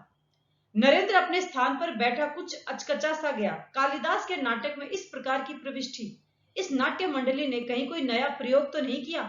परंपरा के साथ इस प्रकार का खिलवाड़ करना उचित नहीं। ये लोग पश्चिम का बहुत अधिक प्रभाव ग्रहण कर रहे हैं, किंतु ऐसे तो न कालिदास कालिदास रह पाएगा और न उसका नाटक अभिज्ञान शाकुंतलम ही रह पाएगा। तभी चपरासी वेशधारी उस पात्र ने सूत्रधार से कहा, मैं तुम्हें देश के कानून के आधार पर बंदी करता हूं। यह संवाद कालिदास का नहीं हो सकता और सहसा नरेंद्र के मन में सत्य स्पष्ट हुआ कि यह नाट्य मंडली का कोई प्रयोग नहीं था। यह तो सचमुच ही कचहरी का कोई चपरासी सूत्रधार की भूमिका करने वाले इस अभिनेता को बंदी करने आया था। नरेंद्र नहीं जानता था कि वह अभिनेता कौन था, उसका अपराध क्या था और उसे बंदी करना उचित था या नहीं, किंतु इतना तो स्पष्ट ही था कि देश के कानून को यह अधिकार नहीं था कि वह टिकट खरीदकर नाटक देखने आए इतने सारे दर्शकों के सामने मंच पर से अभिनेता को पकड़कर ले जाए और दर्शक नाटक न देख पाने की हताशा लेकर घर लौटे। उस अभिनेता ने कोई भी अपराध किया हो, किंतु दर्शकों ने कोई अपराध नहीं किया था। उन्हें इस प्रकार दंडित करने का इस चपरासी देश के कानून अथवा देश के शासन को कोई अधिकार नहीं था। यह चपरासी उस अभिनेता को नाटक से पूर्व भी बंदी कर सकता था और नाटक पूरा हो जाने के पश्चात भी अपना कार्य कर सकता था। उन दोनों ही स्थितियों में दर्शकों को किसी प्रकार की कोई असुविधा न होती। नरेंद्र ने हॉल में चारों ओर दृष्टि दौड़ाई। सारे दर्शक स्तब्ध बैठे थे, कहीं से भी कोई प्रतिक्रिया नहीं हो रही थी। नरेंद्र जानता था कि इस चपरासी के कार्य में विघ्न डालना देश के कानून और शासन की दृष्टि में सरकारी कार्य में बाधा उत्पन्न करने का अपराध माना जाएगा, किंतु दर्शकों का यह अपमान उसके लिए असह्य था। वह सरकारी कार्य का प्रतिरोध करना नहीं चाहता, उसे कानून और अपराध के विषय में कुछ नहीं कहना, किंतु देश की सरकार की इस असभ्यता का तो प्रतिकार करना ही होगा। वह आवेश में उठ खड़ा हुआ और चिल्लाकर बोला, मंच से हट जाओ, नाटक के समाप्त होने तक प्रतीक्षा करो। तुम कचहरी के चपरासी हो, यमराज के दूत नहीं। तुम्हें दर्शकों को इस प्रकार परेशान करने का कोई अधिकार नहीं है। वह शायद अभी कुछ और भी कहता, किंतु उसने देखा कि हॉल के विभिन्न कोनों में अनेक लोग उठ खड़े हुए थे। एक के साहस ने दूसरे को भी साहस प्रदान किया था। थोड़ी ही देर में छूत की बीमारी के समान सारे हॉल में साहस दिखाई पड़ रहा था और सब लोग चिल्ला रहे थे, मंच से हट जाओ, मंच से हट जाओ। चपरासी थोड़ी देर तो अपने स्थान पर डटा रहा। संभव है कि वह साहस या अधिकार के बल पर डटा न रहा हो, दर्शकों की इस प्रक्रिया से स्तब्ध खड़ा रह गया हो। कारण कुछ भी हो, किंतु वह मंच पर अपने स्थान से हिला नहीं। दर्शकों ने इसे उसका हठ ही माना और उनका आक्रोश बढ़ता गया। स्वरों की संख्या भी बढ़ गई थी और उनमें पहले की तुलना में अधिक प्रबलता भी आ गई थी। उन स्वरों में आवेश ही नहीं, रोष और क्रोध भी ध्वनित होने लगा था। चपरासी को लगा कि अब उसके लिए अधिक टिके रहना संभव नहीं होगा। संभव है कि दर्शक चिल्लाने तक ही स्वयं को सीमित न रखें, वे मंच पर चढ़कर बलात् उसे हटाने का प्रयत्न भी करें। जब भीड़ मंच पर चढ़ आएगी तो आवश्यक तो नहीं कि वे लोग उसे केवल हटाकर ही संतुष्ट हो जाएं और उसकी पिटाई न करें। अधिक संभावना तो यही थी कि उसकी जमकर पिटाई भी होगी। साधारण लोग आजकल कुछ अधिक निर्भीक हो गए थे। अंग्रेज सरकार के चपरासी से भी नहीं डरते थे। जनता का रोष तो है ही छूतहा रोग। चपरासी सहम करने केवल पीछे हट गया, वरन विंग की ओट में कहीं अदृश्य भी हो गया। अपने आप को नियंत्रित कर सहज बनाने में सूत्रधार को कुछ क्षण ही लगे होंगे। उसने अपना संवाद पुनः आरंभ किया। अब और विस्तार करना उचित नहीं है। अगला दृश्य। नाटक समाप्त हो गया। नरेंद्र के मन पर पूरी तरह नाटक छाया हुआ था। उसके पात्र, उसका कथानक, उसका अभिनय। चपरासी और सूत्रधार की भूमिकाओं को वह प्राय भूल चुका था कि हॉल की सीढ़ियां उतरते एक अपरिचित भद्र पुरुष ने उसके कंधे पर हाथ रखा। शाबाश भाई, शाबाश, तुमने तो चमत्कार ही कर दिया। नरेंद्र ने मुड़कर उनकी ओर देखा। अधेड़ उम्र के कोई सज्जन आंखों में प्रशंसा का भाव लिए अत्यंत स्नेह से उसकी ओर देख रहे थे। नरेंद्र को पहले तो समझ में ही नहीं आया कि वे किस बात के लिए उसकी प्रशंसा कर रहे हैं। उसने तो नाटक में भाग ही नहीं लिया था। कहीं वे किसी और के भ्रम में तो उसकी प्रशंसा नहीं कर रहे। किंतु तभी अनेक अन्य लोग भी उसके चारों ओर घिर आए। एक ने कहा, इसे कहते हैं साहस। कचहरी के चपरासी को डांट कर भगा दिया। कैसे भयभीत कुत्ते के समान दुम दबाकर खिसक गया। एक अन्य व्यक्ति बोला, अजी धन्यवाद करो इनका, ये साहस न करते तो हम नाटक देखे बिना ही टिकटें जेबों में संभाले हुए घर लौट गए होते। एक अन्य व्यक्ति ने टिप्पणी की, बड़े हाकिम तो बड़े हाकिम, छोटे छोटे प्यादे चपरासी भी जाने स्वयं को क्या समझते हैं। किसी का मान सम्मान तो कुछ रह ही नहीं गया। नरेंद्र के मन में सारी बातें जुड़ गई। नाटक की तंद्रा समाप्त हो गई और देश का वर्तमान यथार्थ रूप में सामने खड़ा हो गया। अनायास ही उसका आक्रोश फूट निकला। दोष हमारा ही है। यदि हम अपने सम्मान की रक्षा के लिए कठोर नहीं होंगे तो कोई दूसरा हमारे सम्मान की रक्षा क्यों करेगा। पहले व्यक्ति ने अपनी सहमति जताई। तुमने सच कहा भाई, हो तो तुम निरे बालक ही, किंतु एकदम विलक्षण हो। वाह वाह। सब लोग अपनी अपनी राह चले गए और नरेंद्र भी अपने मित्रों के साथ घर की ओर बढ़ा। किंतु उसके मन में एक प्रश्न अत्यंत तीक्ष्णता से चुभ रहा था। क्या सचमुच उसने किसी विकट साहस का काम किया था? क्या अपने दैनिक जीवन के छोटे छोटे अधिकार मांगना, अपने सम्मान के इस निर्दयता से कुचले जाने का स्वाभाविक विरोध करना, क्या बहुत बड़े साहस का काम है? कहीं इसका अर्थ यह तो नहीं कि हम लोग इतने अधिक भीरू और उत्साह शून्य हो चुके हैं कि अपने लिए अपने विदेशी शासन से सभ्य व्यवहार की मांग करना भी दुस्साहस का कार्य समझने लगे हैं और उस शासन का एक चपरासी भी हमारे लिए किसी साम्राज्य की सेना हो गया है। अगला दृश्य।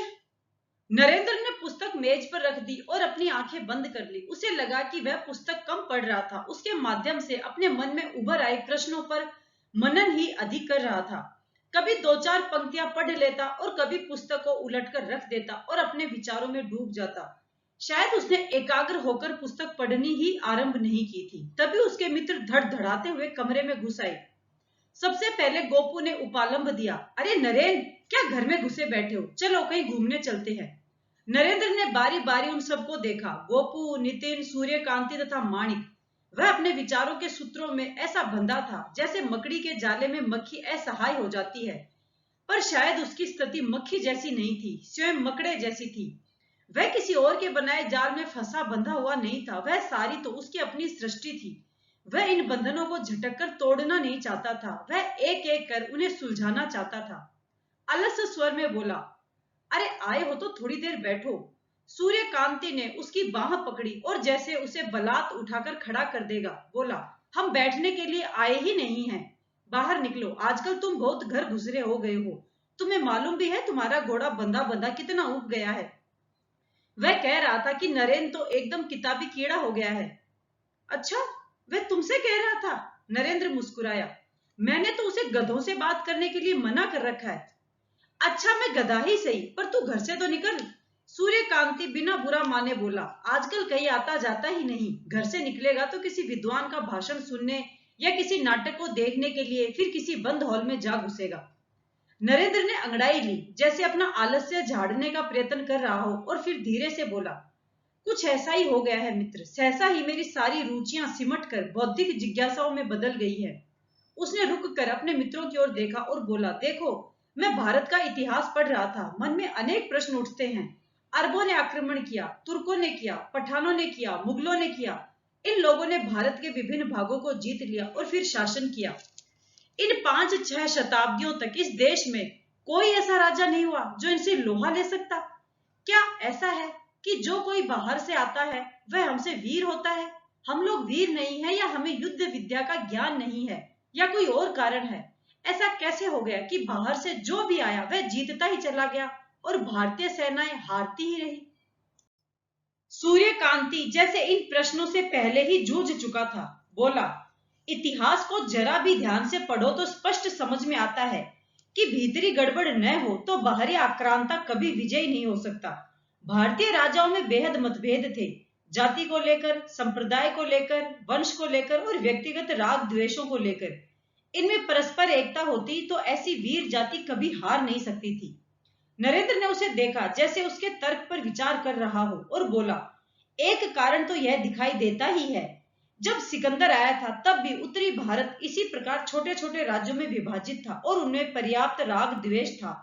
राग कम था, द्वेष ही अधिक था। फिर भी किसी प्रकार वे लोग मौर्य साम्राज्य के रूप में संगठित तो हो पाए। परिणामतः यवनों को यहाँ सफलता नहीं मिली। वह रुककर पुनः बोला, किंतु यह भी ऐतिहासिक तथ्य है कि अरबों, तुर्कों, पठानों तथा मुगलों में भी तो कोई ऐसी एकता नहीं थी। वे भी परस्पर लड़े, उन्होंने भी एक दूसरे का विरोध किया। गोपू ने उसकी बात बीच में ही काट दी। तो दादा, सीधी सी बात है, वे सब मुसलमान थे और मुसलमानों को तो जीतना ही था। क्यों जीतना था उनको? नितिन ने तीखे स्वर में प्रश्न किया। मुझे लगता है कि यह उनके धर्म और उनके खुदा की ही जीत थी, गोपू ने अपना समाधान दे दिया। सूर्यकांति ने उसे विचित्र दृष्टि से देखा, जैसे वह गोपू न हो, कोई अद्भुत जीव हो, उनका खुदा और हमारा भगवान। ओह, इसमें रुष्ट होने की बात नहीं है सूर्यकांति, नरेंद्र बोला। कुछ लोग इसी रूप में सोचते हैं। यदि एक सेना हिंदुओं की हो और वह हर हर महादेव का उद्घोष कर रही हो, और दूसरी सेना मुसलमानों की हो और वे अल्लाह अकबर का उद्घोष कर रहे हों, तो जो पक्ष जीत जाए वह उसके ईश्वर की विजय है। यदि हिंदू हार जाए तो वह अपनी देव मूर्ति के सम्मुख सिर पटक कर यही शिकायत करेगा कि देवता ने उसे क्यों हराया, और अधिकांशतः तो वह यही मानेगा कि वह अपने प्रतिद्वंदी से नहीं हारा, उसका देवता अथवा ईश्वर उसके प्रतिद्वंदी के देवता अथवा ईश्वर से हार गया है। और किसी के कुछ कहने से पूर्व ही गोपू बोला, हाँ, यही तो मैं कह रहा था। यदि हम यह मान लें तो हमें यह भी मानना पड़ेगा कि हिंदुओं का ईश्वर अलग है और मुसलमानों का अलग, नरेंद्र बोला। इसी प्रकार फिर ईसाइयों का ईश्वर भी अलग होगा, जिसने अंग्रेजों के साथ में भारत आकर न केवल मुसलमानों के ईश्वर को हराया, वरन पुर्तगालियों, फ्रांसीसियों तथा डचों के ईसाई ईश्वरों को भी हराया। फिर तो ऐसे बहुत सारे ईश्वर हो जाएंगे, उनमें से कोई भी सर्वशक्तिमान ईश्वर नहीं रहेगा, सूर्यकांति बोला। वे सब ईश्वर अपने अपने अनुयायियों के लिए दूसरे ईश्वरों और उनके अनुयायियों से युद्ध करेंगे। परिणामतः ईश्वरीय न्याय नाम की कोई चीज नहीं रहेगी। यही तो मैं सोचता हूं कि यह सत्य नहीं हो सकता, नरेंद्र बोला। ऐसे तो ईश्वर ईश्वर न रहकर विभिन्न संप्रदायों का नेता मात्र रह जाएगा। तो फिर तुम क्या सोचते हो? नितिन ने पूछा। नरेंद्र हंसा।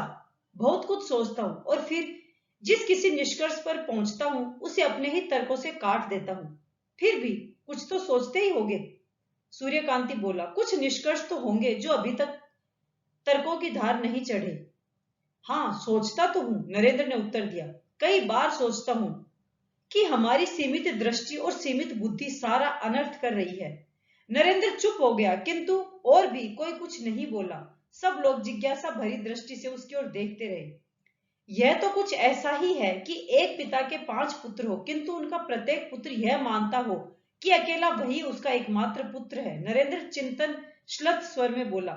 इसलिए जब भी कोई एक पुत्र अपने किन्हीं कारणों से जीवन में कोई कष्ट पाता हो अथवा पराजित होता हो, या अपने पिता को कोसता हो कि पिता होकर भी वह उसकी रक्षा नहीं कर रहा, किंतु इसमें एक महत्वपूर्ण बात यह भी है कि पुत्र आपस में लड़ते हैं तो अपने अज्ञान के कारण यह नहीं जानते कि वे अपने ही पिता के अन्य पुत्रों से लड़कर अपने ही पिता को कष्ट पहुंचा रहे हैं, और वे यह भी नहीं जानते कि जिस पर उसे अन्य का पिता मानकर वे आघात कर रहे हैं वह उनका अपना ही पिता है, किंतु थोड़ी भिन्न वेशभूषा में।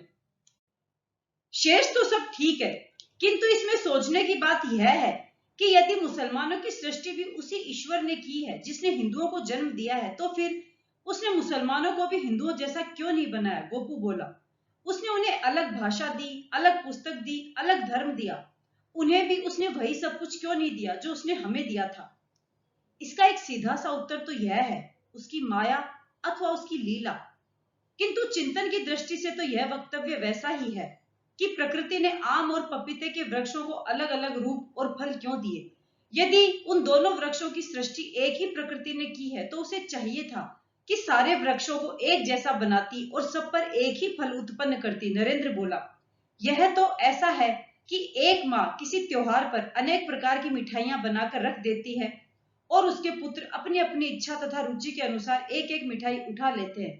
फिर वे इस विवाद में पड़कर झगड़ा करते हैं कि उन्हीं के द्वारा चुनी हुई मिठाई सर्वश्रेष्ठ है, क्योंकि वही उनकी माँ की बनाई हुई एकमात्र मिठाई है। यह भी तो हो सकता है कि सारे पुत्र सारी मिठाइयां खाएं। गोपू बोला। खा नहीं सकेंगे, नरेंद्र बोला। उनमें इतनी क्षमता नहीं है। उनका पेट भर जाएगा, उनका मन भर जाएगा, उनकी पाचन शक्ति जवाब दे जाएगी, उनकी जिह्वा, दांत और जबड़े और खाने से मना कर देंगे। इसका अर्थ तो यह हुआ कि वह माता चाहती ही नहीं कि उसके पुत्र सब कुछ खाएं। नितिन बोला, क्या ईश्वर नहीं चाहता कि उसके सारे पुत्र इस सत्य को जाने कि वे परस्पर भाई हैं? कदाचित वह चाहता है कि हम अपनी क्षमता का विकास करें, अपनी बुद्धि का परिष्कार करें, अपनी दृष्टि का विस्तार करें। नरेंद्र बोला, और अपनी सीमाओं से उठकर देखें कि वास्तविक सत्य उससे कहीं बड़ा है जिसे हम सत्य मान बैठे हैं। किसी के पास अब कोई तर्क नहीं था। वे लोग अपनी अपनी बात कह चुके थे और जो कुछ सुना था उसी पर मन ही मन मनन कर रहे थे। अच्छा चल उठ, सहसा गोपू बोला। आज शाम संगीत गोष्ठी है, सैर करने नहीं चलता तो गोष्ठी में ही चल। वहां कई अच्छे अच्छे कलाकार आ रहे हैं। कलाकार तो वे लोग हैं ही, किंतु इन दिनों मेरी मानसिकता ऐसी है कि मुझे लगता है कि केवल लय और ताल से ही संगीत नहीं हो सकता। नरेंद्र बोला, यदि उसके साथ मन में विचार न उठे तो वह संगीत है ही नहीं। अध्याय 21 शुरू करते हैं। नरेंद्र बाहर से आया। माँ, बाबा का पत्र आया है। भुवनेश्वरी के मन में प्रश्नों का ज्वार सा उठ खड़ा हुआ, किंतु अपने पति के विषय में अधिक जिज्ञासा करने में उसका मन सकुचा गया। स्वयं को किसी प्रकार नियंत्रित करके पूछा, कहां से पत्र आया है? रायपुर से? हाँ माँ, रायपुर से, नरेंद्र ने कहा। क्या लिखा है? भुवनेश्वरी की उत्कंठा ने फिर सिर उठाया ही था कि उसने पुनः उसका दमन कर दिया। स्वस्थ तो है न?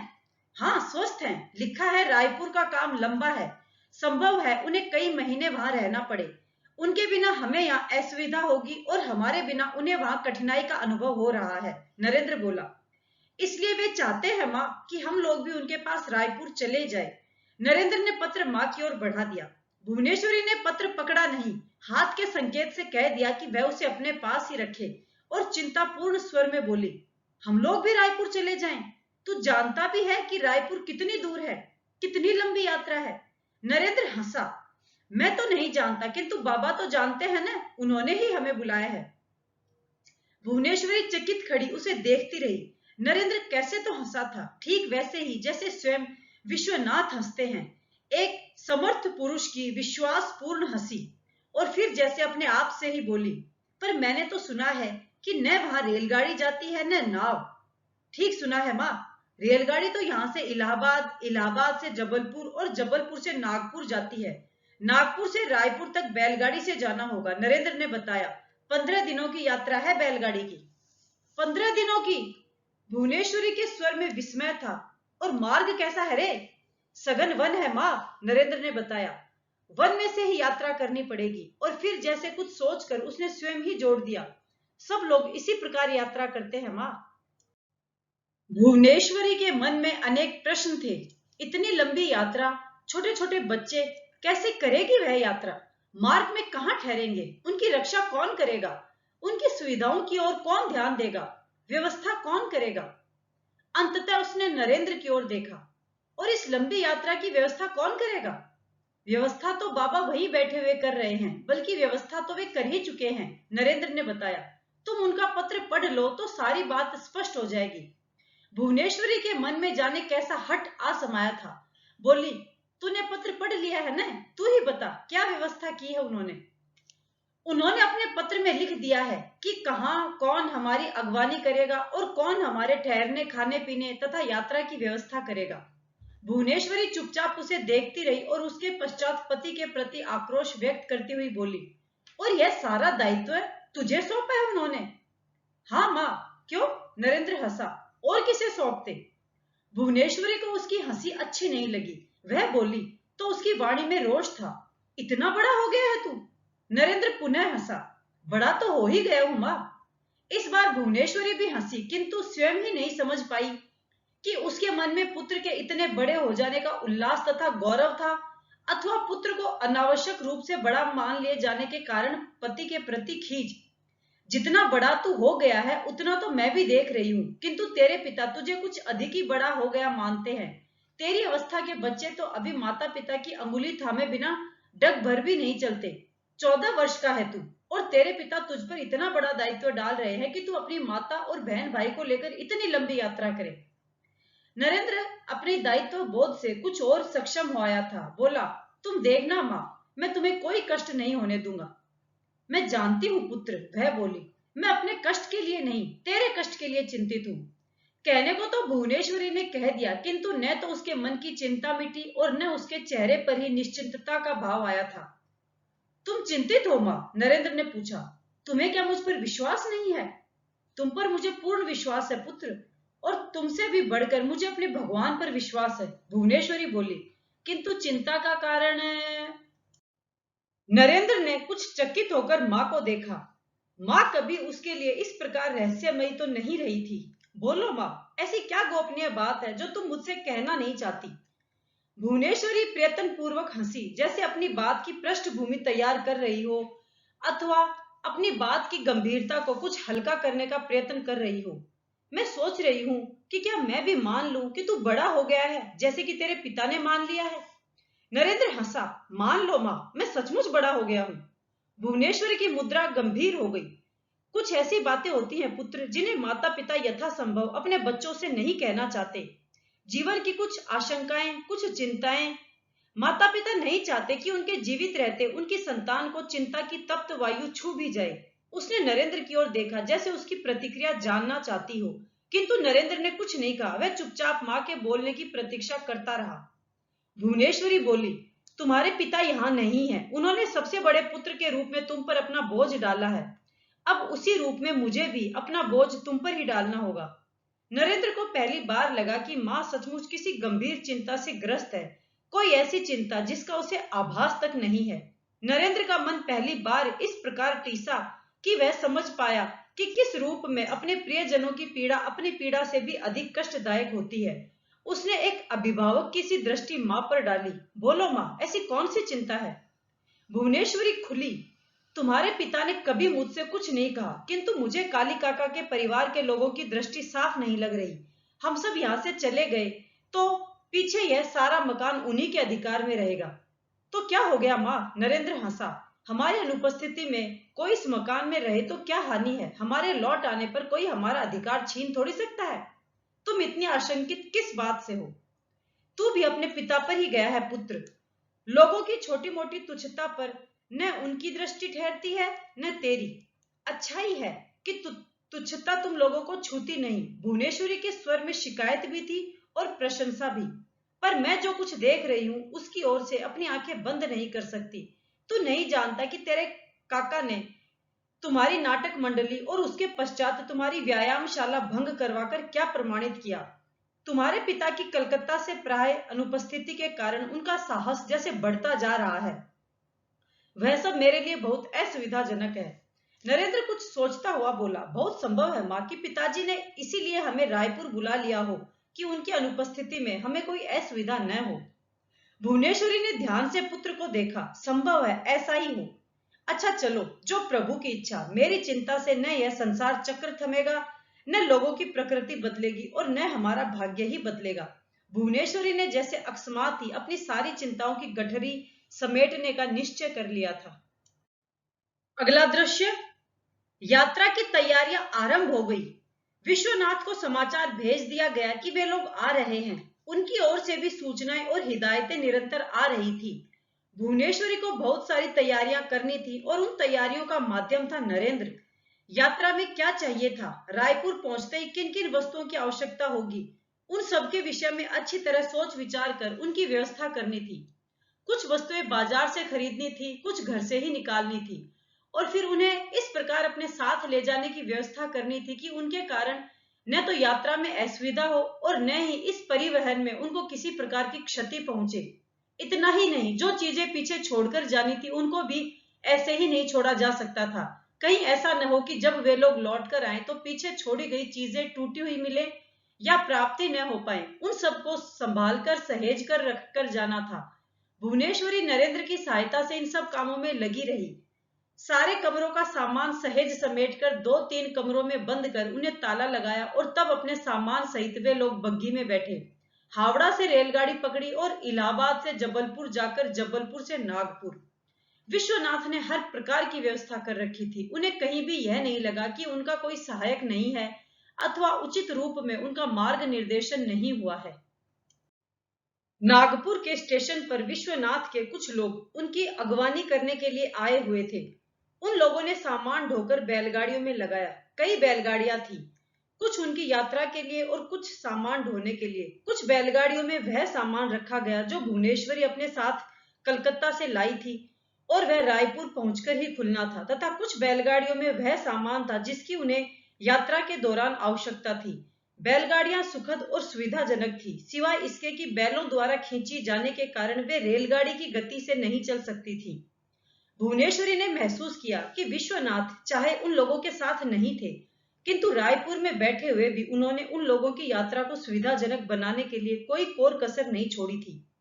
जाने कितना धन उन्होंने इसी यात्रा में लगा दिया था। विचित्र है, विश्वनाथ भी धनार्जन के लिए कितना श्रम करते हैं, किंतु पैसे से उन्हें तनिक भी मोह नहीं है। पैसा बचाने के लिए न वे कष्ट उठा सकते हैं न किसी को कष्ट दे सकते हैं। छोटी सी सुविधा के लिए भी कितना ही पैसा खर्च क्यों न करना पड़े, वे उस सुविधा को प्राप्त करके ही रहेंगे। कैसा उदार हृदय पाया है उसके पति ने कि दूसरों की असुविधा को भी अपनी ही असुविधा के समान अनुभव कर पीड़ित होते हैं और उसे दूर करने के लिए मुक्त हस्त धन लुटाते हैं। कुछ ऐसा ही स्वभाव पाया है नरेंद्र ने भी। यात्रा का सारा कष्ट वह स्वयं झेलने को तैयार है और किसी भी मूल्य पर अपनी माता और भाई बहनों को कोई भी कष्ट नहीं होने देना चाहता। अगला दृश्य, उन्हें बैलगाड़ी से यात्रा करते हुए कई दिन हो गए थे। मार्ग में रात के समय रुकना भी पड़ा था, किंतु भुवनेश्वरी को लगा कि उसके पति द्वारा भेजे गए मार्गदर्शक और सहायक इन यात्राओं के पर्याप्त अभ्यस्त हैं। शायद इसीलिए विश्वनाथ ने उन्हें भेजा भी था कि जब कभी वे लोग मार्ग में रुकें तो उन्हें घर की सी सुविधाएं प्राप्त हो सके। बैलगाड़ियां पंक्तिबद्ध होकर एक लय में चल रही थी। सबसे अंतिम बैलगाड़ी में सामान के साथ अकेला नरेंद्र था। वह सामान के सहारे से अधलेटा सा बैठा था। उसने यह व्यवस्था इसी दृष्टि से की थी कि पीछे रहकर वह इस बात का ध्यान रख सके कि शेष सब लोग और सारा सामान उसके आगे आगे जा रहा है। इस यात्रा में दीर्घकालीन एकांत के कारण नरेंद्र अपने ही साथ बहुत सारी बातें करने लगा था। वस्तुतः जीवन में ऐसा अवसर पहली बार ही आया था और ऐसे अनुभव भी उसे पहली बार ही हुए थे। उसने पाया था कि बाहर के दृश्यों में उसकी रुचि बहुत बढ़ गई थी। वह लगातार कुछ न कुछ नया देखता रहता था और मन ही मन उसे विचारों की एक बड़ी श्रृंखला में बुनता रहता था। बैलगाड़ी सघन वन के भीतर से गुजर रही थी। दोनों ओर वृक्ष ही वृक्ष थे। हरियाली का सौंदर्य मन को मुग्ध करने वाला था। कहीं छोटे वृक्ष थे, कहीं बड़े, और नरेंद्र सोच रहा था, अद्भुत है ये वृक्ष, कैसे कैसे रूपाकार। कलकत्ता में तो मैंने कभी इनकी कल्पना भी नहीं की थी। न कभी सोचा था कि वृक्ष इतने सुंदर भी हो सकते हैं। कहीं ये एक दूसरे के इतने निकट है कि जैसे साथ साथ खड़े वार्तालाप कर रहे हों, और कहीं जैसे रूठ कर कुछ दूर हट गए हों।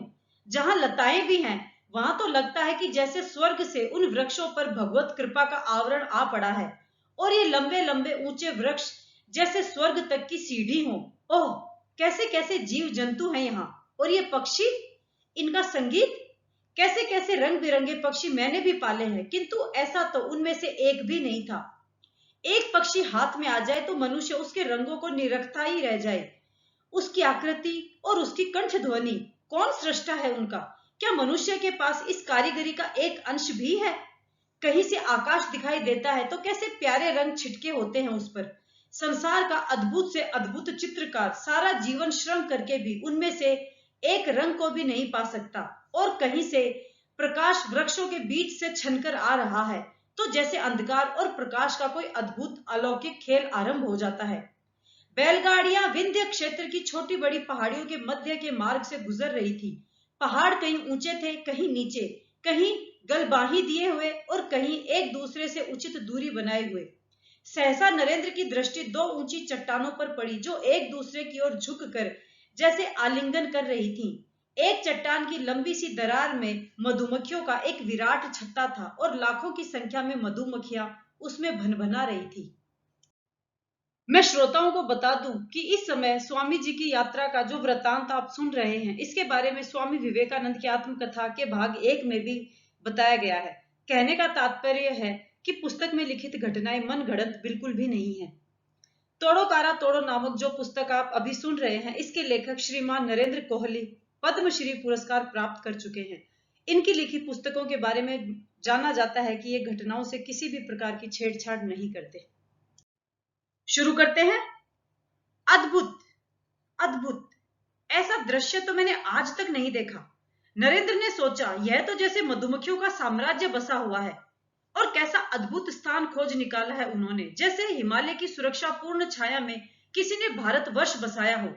इसमें इनकी रानी मक्खी होगी और लाखों की संख्या में ये उसकी सेविकाएं होंगी। सबके लिए आवास होगा, सबके लिए भोजन का प्रबंध होगा, सबकी रक्षा होती होगी, सबका मान सम्मान होगा, पद और मर्यादा होगी। और कितनी सूक्ष्म तथा परिष्कृत व्यवस्था है, कला है, निर्माण कार्य है। यह सारा साम्राज्य मधु तैयार कर रहा है। ये मक्खियां सोचती होंगी कि यह छत्ता उन्होंने बनाया है, यह मधु उन्होंने तैयार किया है। वे अपने भविष्य के लिए मधु संचित कर रही हैं। पर क्या यह उन्होंने ही बनाया है? वे समर्थ हैं यह बनाने में? वे अपनी सीमित बुद्धि से यह सोच भी नहीं सकती कि वे किसी और का यंत्र मात्र है। कार्य तो किसी और का है और उसका श्रेय स्वयं लेकर दम्भ से फूल कोई और रहा है। पुष्प को शरीर किसने दिया? सूर्य के प्रकाश, पवन के झकोरों तथा जल बिंदुओं से उस पुष्प में रस किसने उत्पन्न किया? पुष्प सोचता होगा कि मकरंद उसने बनाया है, मधुमक्खी सोचती होगी कि मधु उसने बनाया है।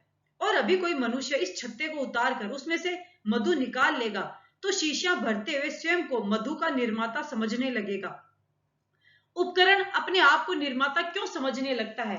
वह अपने निर्माता, उसके माध्यम से कर्म करने वाले उस कर्ता का ध्यान क्यों नहीं करता?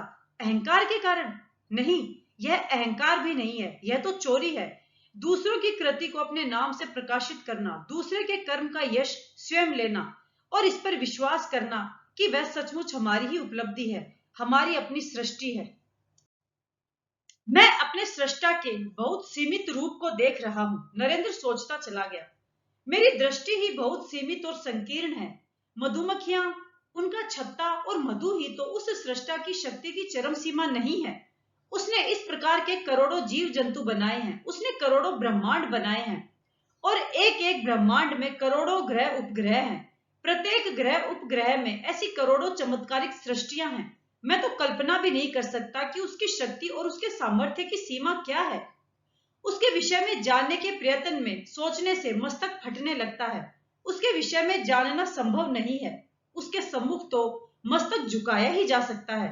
कितना सुख है उसके सम्मुख मस्तक झुका देने में, स्वयं अपने अहंकार को उसके चरणों में समर्पित कर देने में। मैं तो उसकी सृष्टि का एक छोटा सा कण हूं। मुझ में इतनी क्षमता कहां कि दृष्टि उठाकर उसे देख सकूं, उसके विषय में जानने का दुस्साहस करूं। मैं तो उसकी कीर्ति को अपनी सीमित बुद्धि से गा भर सकता हूं, उससे कृपा की याचना ही कर सकता हूं। नरेंद्र की आंखें बंद होने लगी। बाहर की चेतना जैसे लुप्त होती गई, वह अपने भीतर ही भीतर लीन होता गया। उसे लगा उसके चारों ओर रंग ही रंग हैं, प्रकाश ही प्रकाश। कभी वह सारा प्रकाश बिखर कर विभिन्न दिशाओं से उसके भीतर समा जाता है और कभी वह स्वयं उस प्रकाश में समाकर विलीन हो जाता है। कितनी देर बाद उसकी चेतना लौटी वह नहीं जानता। उसकी आंखें खुली तो चकित होकर उसने देखा वह कहाँ आ गया था। मधुमक्खियों के छत्ते वाला वह स्थान तो कहीं बहुत पीछे छूट गया था।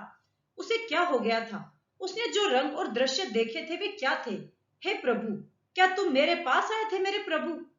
यह कैसा अनुभव था मेरे ईश्वर, साधारण शब्दों में जिसकी किसी से चर्चा भी नहीं हो सकती। अगला दृश्य। रायपुर पहुंचते ही उन लोगों को विश्वनाथ अपनी अगवानी के लिए खड़े मिले थे। भुवनेश्वरी ने अपने पति को आज तक इस प्रकार उत्कंठित प्रतीक्षा करते नहीं देखा था। बच्चों ने भी बाबा को अपने लिए कुछ अधिक ही विहल पाया। कैसे हो तुम लोग? सकुशल हैं, भुवनेश्वरी धीरे से बोली। तुम कैसे हो? आनंद में हूं। अब तुम लोग आ गए हो तो फिर किसी कष्ट की बात ही क्या? कुछ रुककर विश्वनाथ ने पूछा, हरमोहिनी और स्वर्णमयी कैसी हैं? प्रसन्न है, अपने अपने परिवार में व्यस्त है, भुवनेश्वरी ने बताया। तुम्हें प्रणाम कहा है। और किरण को कहाँ छोड़ा? वह हरमोहिनी के पास है, भुवनेश्वरी ने बताया। अपनी इच्छा से वहां रुकी है, नहीं तो हमारे साथ आ भी सकती थी। अच्छा चलो, विश्वनाथ ने जोगेंद्र बाला और महेंद्र की भुजाएं थाम ली। आओ। पहला दिन परस्पर समाचार कहने सुनने तथा सामान की व्यवस्था करने में व्यतीत हो गया। वे लोग लंबी यात्रा करके आए थे, इसलिए आराम की भी आवश्यकता थी। अगले दिन विश्वनाथ ने स्वयं ही चर्चा आरंभ की। हमें यहाँ कितने समय तक रहना है यह मैं स्वयं भी नहीं जानता। तुम लोग जानते ही हो कि कचहरी का मुकदमा समाप्त होने की कोई निश्चित अवधि नहीं होती। इतनी बात निश्चित है कि जब तक मुकदमा समाप्त नहीं होता मैं रायपुर नहीं छोड़ सकता। बच्चों के साथ साथ भुवनेश्वरी ने भी विश्वनाथ की बात सुनी। यह चर्चा विश्वनाथ ने उसे संबोधित करते हुए आरंभ नहीं की थी, किंतु वह जानती थी कि यह सब कुछ वे उसे ही बता रहे हैं। परिवार की व्यवस्था तो उसे ही करनी थी, उसे ही मालूम होना चाहिए था कि कब कहाँ कितने दिन रहना है। बच्चों का क्या है, उन्हें जितने दिन जहाँ रहने को कहा जाएगा वे रह लेंगे। वह यह भी जानती थी कि विश्वनाथ स्पष्ट बात कहने के अभ्यस्त है। वे जानबूझकर किसी को संशय में नहीं रखेंगे। फिर भी कोई तो अनुमान होगा। महीना 2 महीना रहना है, साल 2 साल रहना है। यदि कोई अनुमान ही नहीं होगा तो मैं रसोई की क्या व्यवस्था करूंगी? उसने बात आरंभ की। विश्वनाथ हंसे। महीना 2 महीने ही रहना होता तो मैं तुम लोगों को इतनी लंबी यात्रा करने के लिए क्यों कहता? महीने के लगभग की तो तुम लोगों ने यात्रा ही की है। तो भुवनेश्वरी ने पूछा, साल 2 साल? विश्वनाथ मुस्कुराए। 5 साल। बाप रे, भुवनेश्वरी बोली। तो क्या हम सदा के लिए कलकत्ता छोड़ आए हैं? सदा के लिए क्यों? विश्वनाथ पुनः हंसे। 5 साल का अर्थ क्या सदा के लिए होता है? फिर भी, भुवनेश्वरी ने आग्रह किया।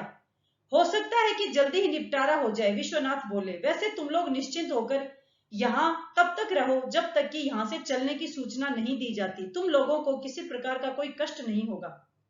और बच्चों की पढ़ाई? भुवनेश्वरी बोली। जब इतने लंबे समय तक यहाँ रहना है तो उनकी पढ़ाई का भी तो कोई प्रबंध करना होगा। यहाँ बंगला में शिक्षा देने वाला कोई विद्यालय है?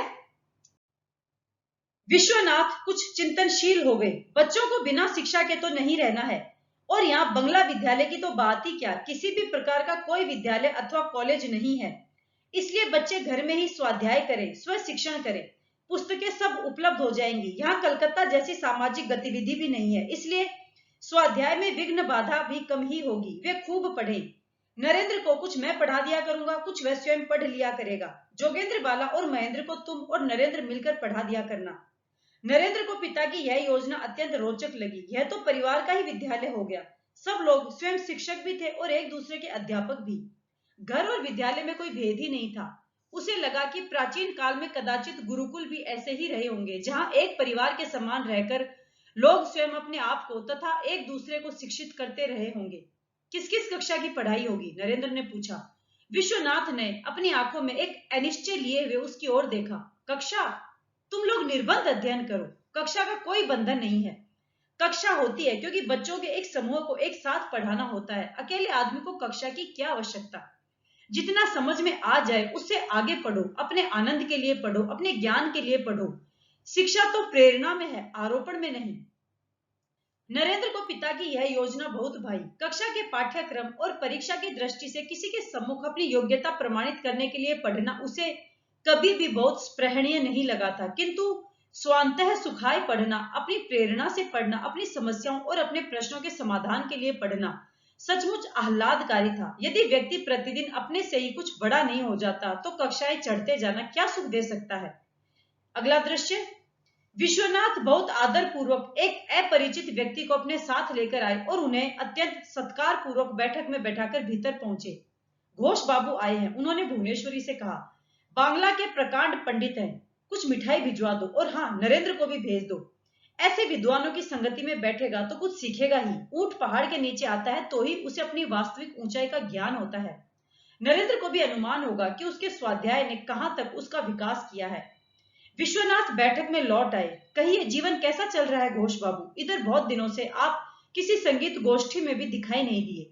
हाँ, कुछ लिखने में व्यस्त हो गया था, घोष बाबू बोले।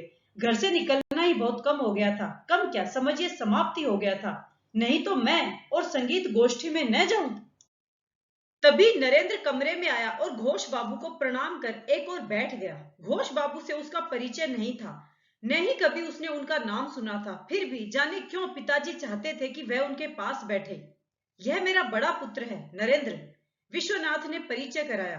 पढ़ने में इसकी रुचि है। मैं तो अपने काम धंधे में कुछ विशेष पढ़ नहीं पाता, यह खूब पढ़ता है। संगीत में भी रुचि है? घोष बाबू ने पूछा। रुचि तो है, किंतु इसका जितना विकास मैं चाहता हूं उतना अभी हुआ नहीं है। धीरे धीरे होगा, घोष बाबू बोले। एक संगीत ही तो ऐसी कला रह गई है जिसे यह तथाकथित आधुनिक पश्चिमी प्रभाव नष्ट और भ्रष्ट नहीं कर पाया है। अन्यथा क्या काव्य और क्या चित्रकारी। यह घटिया पाश्चात्य संगीत। मैं आपसे तनिक भी सहमत नहीं हूं, नरेंद्र पहली बार बोला था और उसकी वाणी में न कोमलता थी न अपरिचित वयोवृद्ध का लिहाज। स्पष्ट ही उसमें घोष बाबू के प्रति उद्दंडता का भाव था। घोष महाशय ने चकित होकर नरेंद्र की ओर देखा और विश्वनाथ के चेहरे पर घबराहट के लक्षण प्रकट हो गए। उन्होंने नरेंद्र को बुलाकर इसलिए तो यहां नहीं बैठाया था कि वह सम्मानित आगंतुक का अपमान करे, किंतु घोष बाबू ने अपने आप को संभाल लिया। वे नरेंद्र के वाक्य से इतने हतप्रभ नहीं हुए थे कि वार्तालाप को आगे ही न बढ़ाते। धीरे से बोले, किस बात से सहमत नहीं हो पुत्र? आपके विचारों से, नरेंद्र पर्याप्त अशालीन ढंग से बोला। न संगीत संबंधी, न काव्य संबंधी और न चित्रकला संबंधी। विश्वनाथ को लगा कि संभवतः उन्हें नरेंद्र को रोकना पड़ेगा। उन्होंने मतभेद का कभी भी निषेध नहीं किया है, किंतु यह लड़का तो उद्दंडता सीख रहा है। यदि उसे रोका नहीं गया तो वह किसी का भी अपमान कर बैठेगा। किंतु घोष बाबू ने विस्मय पूर्वक नरेंद्र से पूछा, क्यों सहमत नहीं हो तुम मेरे विचारों से? नरेंद्र जैसे फट पड़ा।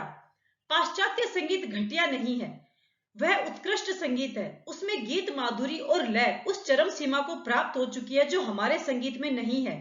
यह बात और है कि हमारे अनभ्यस्त कानों को पाश्चात्य संगीत रुचिकर प्रतीत नहीं होता और हम सोचते हैं कि वे सियारों के समान चिल्लाते हैं।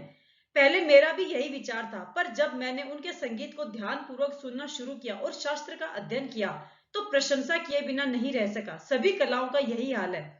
किसी उत्कृष्ट चित्र पर एक दृष्टि डालकर हम यह नहीं समझ सकते कि उसका सौंदर्य कहाँ छिपा है। जब तक चित्रकला में निपुणता प्राप्त न हो तब तक किसी कलाकृति का मर्म समझना कठिन है। पर तुम इस बात से क्यों सहमत नहीं हो कि हमारा संगीत विदेशी प्रभाव से अप्रभावित और अमिश्रित है? घोष बाबू ने अत्यंत निर्विकार रूप से पूछा, जैसे उनका अपना कोई मत न हो और वे नरेंद्र की मात्र परीक्षा ले रहे हों। नरेंद्र ने जैसे अपने विचारों को एकाग्र किया और बोला, हमारा संगीत केवल कीर्तन और ध्रुपद में ही शुद्ध रूप में जीवित है। शेष सब इस्लामी संगीत के अनुकरण से दूषित हो चुका है। क्या आप सोचते हैं कि टप्पा को नाक में गाते हुए बिजली के समान एक सुर से दूसरे सुर पर दौड़ना कोई उत्कृष्ट संगीत है? नहीं। जब तक प्रत्येक सुर हर एक स्तर पर पूरा नहीं गाया जाता, उत्कृष्ट संगीत की सृष्टि नहीं हो सकती। प्रकृति का अनुकरण कर चित्रकला चाहे कितनी भी कलामयी बनाई जा सकती है। इसी प्रकार संगीत में भी शास्त्र का अनुकरण कर जितना चाहे उतनी दक्षता प्रदर्शित की जा सकती है और ऐसा संगीत कानों को प्रिय भी लगेगा। भारत आकर मुसलमानों ने यहाँ की राग रागनियों को अपनाया तो अवश्य, पर टप्पा गीतों पर उन्होंने अपने संगीत की इतनी गहरी छाप मारी कि यहाँ का संगीत नष्ट हो गया। घोष बाबू मुग्ध दृष्टि से नरेंद्र को देखते रहे और फिर बोले, ऐसा तुम कैसे कह सकते हो? टप्पा तो सबको अच्छा लगता है। हाँ, कुछ लोगों को झिंगुरों की झंकार भी अच्छी लगती है, नरेंद्र जैसे तड़प कर बोला। स्पष्टतः वह घोष बाबू पर शब्दों द्वारा क्रूर प्रहार कर उन्हें चोट पहुंचाने का प्रयत्न कर रहा था। संथाल भी अपने संगीत को सर्वोत्कृष्ट मानते हैं। आपको यह समझ में नहीं आ रहा है कि जब एक स्वर दूसरे स्वर के पीछे इतनी द्रुत गति से आता है तो केवल संगीत की सुषमा ही नष्ट नहीं होती, वरन एक प्रकार का बेसुरापन भी पैदा हो जाता है। 7 सुरों के भिन्न भिन्न प्रकार के संयोगों को भिन्न भिन्न राग रागनियों का नाम दिया गया है, पर टप्पे में उल्टी ही बात है। यहाँ तो एक राग से दूसरे राग की ओर दौड़ है, एक नई धुन बनाई जाती है और फिर आलाप आवाज ऊंची उठाकर उसमें कंप लगाया जाता है। भला इसमें कोई राग कैसे शुद्ध और पूर्ण बन सकता है? फिर यदि केवल प्रभावोत्पादन के लिए ही लघु गुरु आलापों का इतना प्रचुर उपयोग किया जाए तो संगीत की काव्यात्मकता तो बिल्कुल नष्ट हो जाती है। जब से टप्पे का प्रचार हुआ है तब से भाव व्यक्त करने के लिए गीतों का गाया जाना तो बिल्कुल ही बंद हो गया है। अब फिर रंगमंच की प्रगति के साथ शुद्ध संगीत का शहने शहने जीर्णोद्धार होने लगा है, पर अब भी राग रागनियों की अवहेलना ही हो रही है। जो ध्रुपद गाने में दक्ष हैं, उन्हें तो टप्पा कर्कश ही लगता है, पर हमारे संगीत में सुरों का आरोह अवरोह बहुत सुंदर बन पड़ता है। फ्रांस वालों ने संगीत के इस गुण को पहचाना है और अपने संगीत में अपनाने का प्रयत्न किया है। उनको देखकर यूरोप भर में इसका अनुकरण होने लगा है। घोष बाबू विस्मय से नरेंद्र की ओर देखते रहे और फिर बिना आहत हुए अथवा बिना किसी उत्तेजना के बोले, मिश्रण से संगीत भ्रष्ट हुआ है और काव्य का विदेशी प्रभाव से उद्धार हुआ है। नरेंद्र ने निर्द्वंद दृष्टि से उनकी ओर देखा और दृढ़ स्वर में कहा, निश्चित रूप से। कोई प्रमाण? घोष बाबू ने पूछा। समाज में बाल विवाह जैसी प्रथा को चलाने के पक्षधर भारत चंद्र के कुरुचिपूर्ण तथा अश्लील काव्य सिवाय बंग देश के अन्य किसी देश के सभ्य समाज में ऐसे मान्य नहीं हुए। मेरे विचार से तो ऐसा प्रयत्न किया जाना चाहिए कि वह पुस्तक किसी बालक के हाथ में ही न पड़े। घोष बाबू ने उसे किंचित तीखी नजरों से देखा। और वह कौन सा उत्कृष्ट काव्य लिखा गया जिसमें विदेशी प्रभाव देखा गया है? माइकल मधुसूदन दत्त का मेघनाद वध। नरेंद्र बोला, मेघनाद वध के समान दूसरा काव्य बांग्ला में तो है ही नहीं। समस्त यूरोप में भी ऐसा कोई काव्य आजकल मिलना कठिन है। घोष बाबू तनिक रुके रहे कि शायद नरेंद्र कुछ और कहे, किंतु जब वह कुछ नहीं बोला तो उन्होंने कहा, तुम्हें नहीं लगता कि मधुसूदन दत्त को शब्दाडंबर बहुत प्रिय है? नरेंद्र कुछ झल्ला गया। कोई परंपरा की लीक से हटकर नया काम करे तो आप लोग उसके पीछे पड़ जाते हैं। मेघनाद वध बांग्ला भाषा की मुकुटमणि है, उसे नीचा दिखाने के लिए छछुंदर वध काव्य लिखा गया, पर उससे क्या हुआ? मेघनाद वध काव्य अब हिमालय के समान अटल खड़ा है, परंतु उसमें दोष निकालने में व्यस्त समालोचकों के मत और लेख जाने कहां विलीन हो गए हैं। माइकल नवीन छंद और ओजपूर्ण भाषा में जिस काव्य की रचना कर गए हैं उसे साधारण लोग क्या समझेंगे? साधारण लोगों का क्या दोष? घोष बाबू बोले, उन्हें वह अच्छा नहीं लगता। तुम ही बताओ, वह उन्हें कैसे अच्छा लग सकता है? एक बार बाबू राजनारायण बसु ने मधुसूदन दत्त से इसके छंद की गठन प्रणाली के विषय में पूछा था। नरेंद्र तपाक से बोला। तो मधुसूदन ने कहा था, इसमें पूछने और बताने की कोई बात नहीं, इसकी आवृत्ति ही सब बातें बता देगी। जो इसे हृदय गमन करना चाहें वे बार बार पढ़ें। बार बार आवृत्ति करने पर जब उनके कान दुरुस्त हो जाएंगे तब वे समझेंगे कि अमित्राक्षर क्या वस्तु है। लगा घोष बाबू की सारी आपत्तियां जैसे समाप्त हो गई थी। वे अत्यंत मधुर एवं मैत्रीपूर्ण ढंग से बोले, और तुम्हें इसका कौन सा अंश सर्वश्रेष्ठ लगता है? जहां इंद्रजीत युद्ध में निहित हुआ है। नरेंद्र बोला, मंदोदरी शोक से कातर होकर रावण को युद्ध में जाने से रोक रही है, परंतु रावण पुत्र शोक को मन से जबरदस्ती हटाकर महावीर के समान युद्ध में जाना निश्चय कर प्रतिहिंसा और क्रोध की आग में स्त्री पुत्र सब भूलकर युद्ध के लिए बाहर जाने को तैयार है। वही है काव्य की सर्वश्रेष्ठ कल्पना। चाहे जो हो, पर मैं अपना कर्तव्य नहीं भूल सकता, फिर दुनिया रहे या जाए। यही है महावीर का वाक्य। माइकल ने उसी भाव से अनुप्राणित होकर काव्य के इस अंश को लिखा था। घोष बाबू ने विस्मय से नरेंद्र को देखा और बोले, मेरे पास आओ पुत्र। और जब नरेंद्र उनके निकट आया तो उन्होंने उसके सिर पर अपना हाथ रखकर कहा, सुखी रहो पुत्र, यशस्वी बनो। मुझे विश्वास है कि एक दिन संसार में चारों दिशाओं में तुम्हारा ही नाम गूंजेगा। वे विश्वनाथ की ओर मुड़े। विश्वनाथ बाबू, आप सौभाग्यशाली हैं जो भगवान ने आपको ऐसा पुत्र दिया है। घोष बाबू चले गए। विश्वनाथ द्वार तक जाकर उन्हें विदा कराए। लौटकर उन्होंने देखा कि नरेंद्र उसी कमरे में शांत बैठा अनुद्वेलित भाव से कुछ पढ़ रहा था। विश्वनाथ कुछ क्षणों तक अपने अंतर्द्वंद से लड़ते रहे, किंतु फिर संकल्प पूर्वक उन्होंने पुकारा, नरेन। नरेंद्र ने पुस्तक पर से दृष्टि उठाकर पिता को देखा तो विश्वनाथ बोले, तुम पढ़ लिख रहे हो, ज्ञान प्राप्त कर रहे हो, तर्क करना सीख रहे हो, ये सब शुभ लक्षण है, किंतु इतने कटु होकर क्यों बोलते हो, जैसे कोई अभद्र और असंस्कृत व्यक्ति बोलता है। बोलते हुए दूसरे व्यक्ति की अवस्था तो देख लिया करो। नरेंद्र चकित था। मैंने कुछ अनुचित कहा क्या बाबा? अनुचित नहीं था क्या? विश्वनाथ बोले। वे कहते हैं कि टप्पा तो बहुत लोगों को अच्छा लगता है, तो तुम कहते हो कि कुछ लोगों को झिंगुरों की झनकार भी अच्छी लगती है। कोई शालीन लड़का अवस्था में स्वयं से बड़े लोगों के साथ इस प्रकार बात करता है क्या? नरेंद्र कुछ नर्म पड़ा। मैं क्या करूं बाबा, जब दूसरा व्यक्ति तर्कहीन अथवा स्तरहीन बात करता है तो मैं स्वयं को रोक नहीं पाता हूं।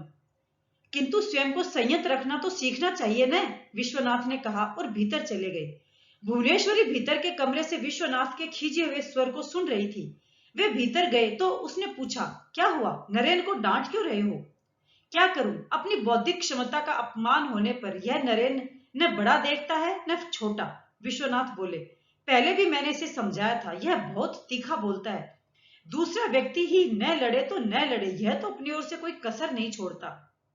बचपना है इसका। भुवनेश्वरी ने जैसे विश्वनाथ को शांत करना चाहा। जानता हूं, विश्वनाथ बोले। वैसे तो इसकी बौद्धिक क्षमताओं को देखकर मन ही मन प्रसन्न ही होता हूं, किंतु इधर मैं अपनी प्रसन्नता प्रकट करूं और उधर वह और भी उद्दंड हो जाए तो मेरी प्रसन्नता का क्या लाभ? ठीक कहते हो, भुवनेश्वरी बोली। इसीलिए कहते हैं कि बच्चों को पालना भी कोई सरल काम नहीं है। अगला दृश्य।